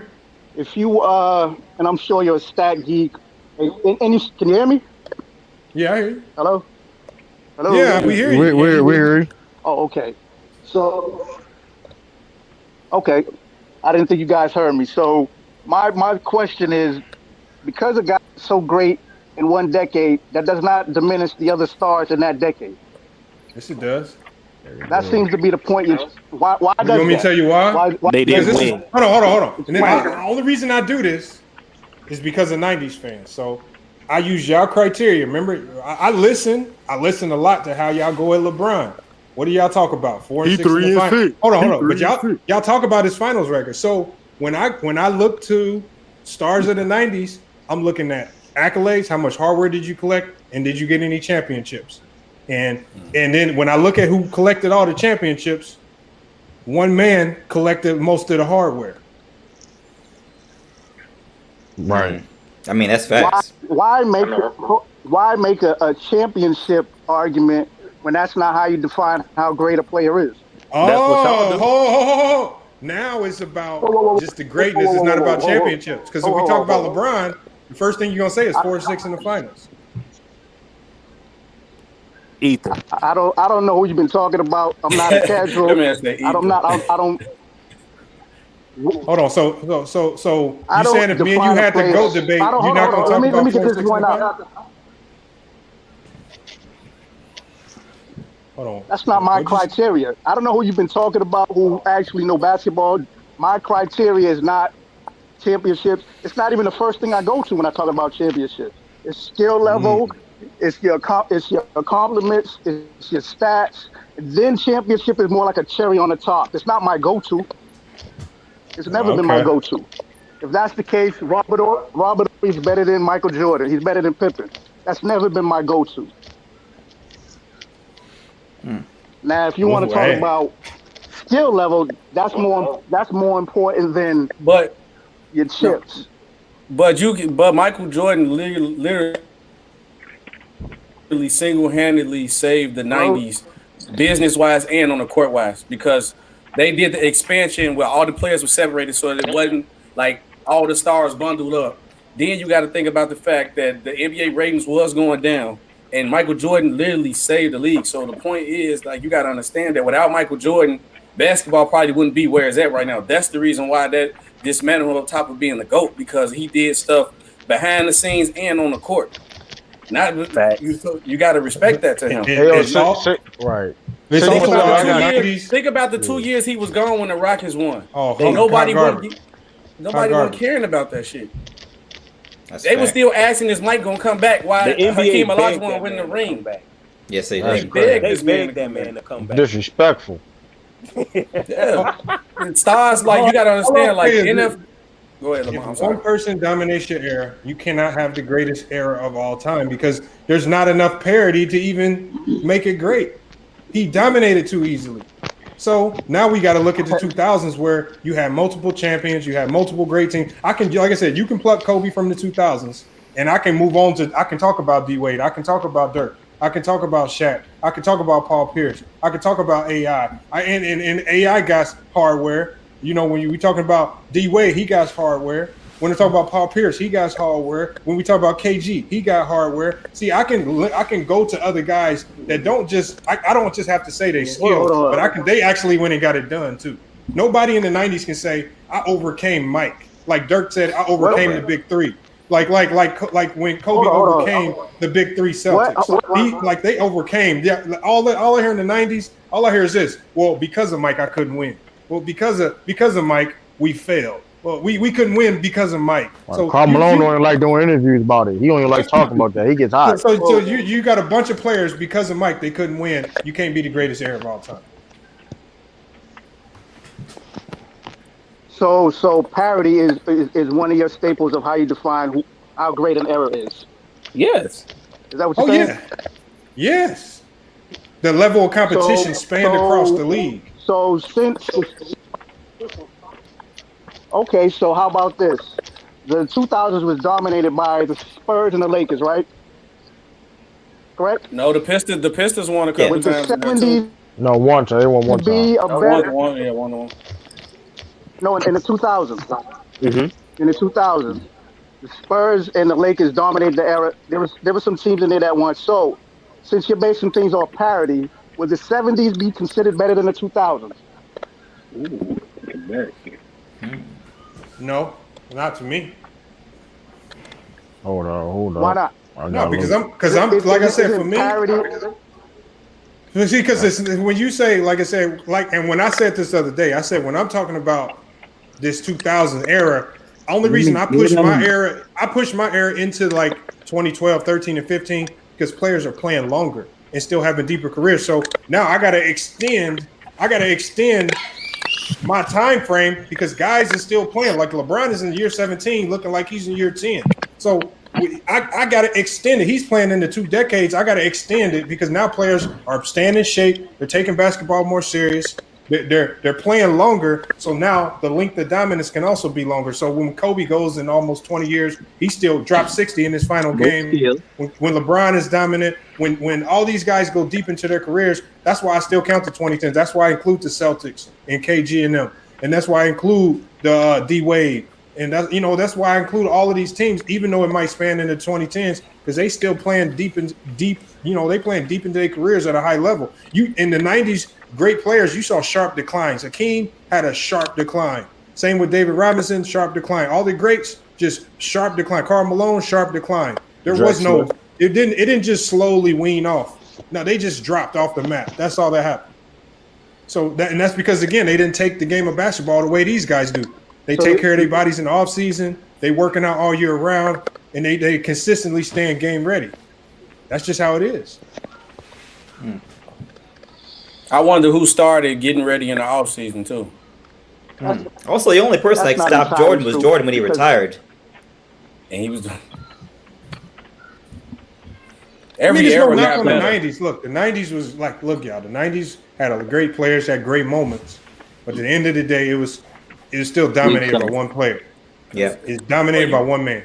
For you to say that the era is not, every era got better through every year because the players got more skilled every year. So for you to say that, like, it's not really possible. Like I said, the 90s get so much respect because it took basketball to a new level. Michael Jordan made basketball global, bro. But that's literally one person that carried that era. You can't if you take Michael, like you said, if you take Michael Jordan out, nobody cares. Isaiah Thomas literally got put off the dream team, and he was literally one of the best point guards in the league. They said, "Bro, you cannot play," because Mike said you cannot play. They're hater. Nah. That's the whole team. It wasn't just Michael Jordan. But Mike worked. Okay, even if the whole team didn't want him on, Mike said, "I want this man to play." Will he not be on that roster? He had the last. But Magic got a lot of pull. Larry Bird had a lot of pull too, though. If Mike said Magic them, Mike said, "Bro, put him on this team." You think Isaiah Thomas would not been on that team? You had Magic and Bird. Magic and Bird at that time had that pull too. They were facing the league also. Though. Bird could barely move at that point. But they still made a league. But here's the thing, they still made. So you they still made a league a lot of money though. Chuck Daly was the coach. So you telling me they gonna tell a prime Michael Chuck Jordan? Daly could have intervened because he was the coach. He was Yeah, so already you had the telling me league they're in gonna his tell a hands. prime Michael Jordan no for an old Magic Johnson and But an old Larry Bird? Nah, Because MJ, he had that clout. So yes, come yeah, on, They man, had they had that that's they had that cap. same You know clout. that They had Mike that Mike same. had more with pull. Zeke. Listen, And Magic, that's his technically, best friend. technically, hold on, but here's the thing. I know they had Isaiah a little. Thomas went behind his back talking spreading them about rumors. spreading them rumors about him catching HIV. Yeah, I know, but Read that gay rumor. Isaiah He spread Thomas a that. dirty So motherfucker. Magic Johnson was, I think, the main reason why he was on that team. But Jordan, he just took it. He just took it. Jordan's also said no too. But Jordan he don't care that the narrative was like, oh, I'm the one. The reason why Jordan didn't care. He didn't like Isaiah Thomas. Right. Mm-hmm. So it's it was a lot of reasons why. That whole team probably didn't want him on there anyway. You know what I mean? Right. Carl Malone. But So I'm it was saying one of though, them if things. Jordan said put him on his team, you telling me been on the team. he's going to be on the team. Jordan word was law because he was MJ the best said, I don't athlete in his know. prime. MJ said in the last thing You probably be right, you probably right, but I don't know how that will work. Like I said, a lot of people didn't like Isaiah Thomas. Yeah. MJ That'll make said whole the last chemistry thing. up. He made Hold on, sure that hey, everybody knew he before hated. we get out of here, make sure you put your email in the private chat before I end the stream, so I can got get you. that. All right. Yeah, I remember Isaiah Thomas still crying about that. I should have been on that team. Nah, you shouldn't have been an asshole. For real. That was on you. But That was on man, you you. don't punish an asshole for being. Man, look at all of these assholes. Nah, we not. But hold on, he even did his own best friend dirty. I'm not even. That was wrong. You spreading HIV. Shit. You spreading HIV rumor to your best friend like that. Come on, y'all that's was crazy. y'all it was ain't kissing on. each other on That's the a rumor. I mean, is it on wax that he said this to? He said this. That's why they fell out. This is facts. Shit, but HIV That's factual. What a happened? so-called gay disease back then. That's what you're gonna affiliate HIV. Nah, but that's your boy. But hold on, but is that supposed to be your best friend? Why you not talking about him like face to face? But you spreading rumors. That's not cool. Spreading exactly. I don't know. That's not cool though, man. Isaiah Thomas and just talking about and just commenting on some shit and nah, he was spreading. Listen, he was spreading rumors. Listen, then Larry Bird. Reason why Larry Bird didn't really rock with him no more because when Des Rodman said that comment saying that if Larry Bird was black, yeah, he was to be a regular player, and Isaiah Thomas doubled down and said, yeah, that's true. I mean. There's a lot. He pissed a lot of people. Carl Malone hit that man with a bonding elbow, man. They didn't like that man, yo. He was like he made a lot of he from out here though, because all Chicago motherfuckers we do is talk shit. So it come with the territory. So I'll tell you that straight up from experience. Is you gonna stop Kobe from getting on the All-Star team after he snitched on Shaq?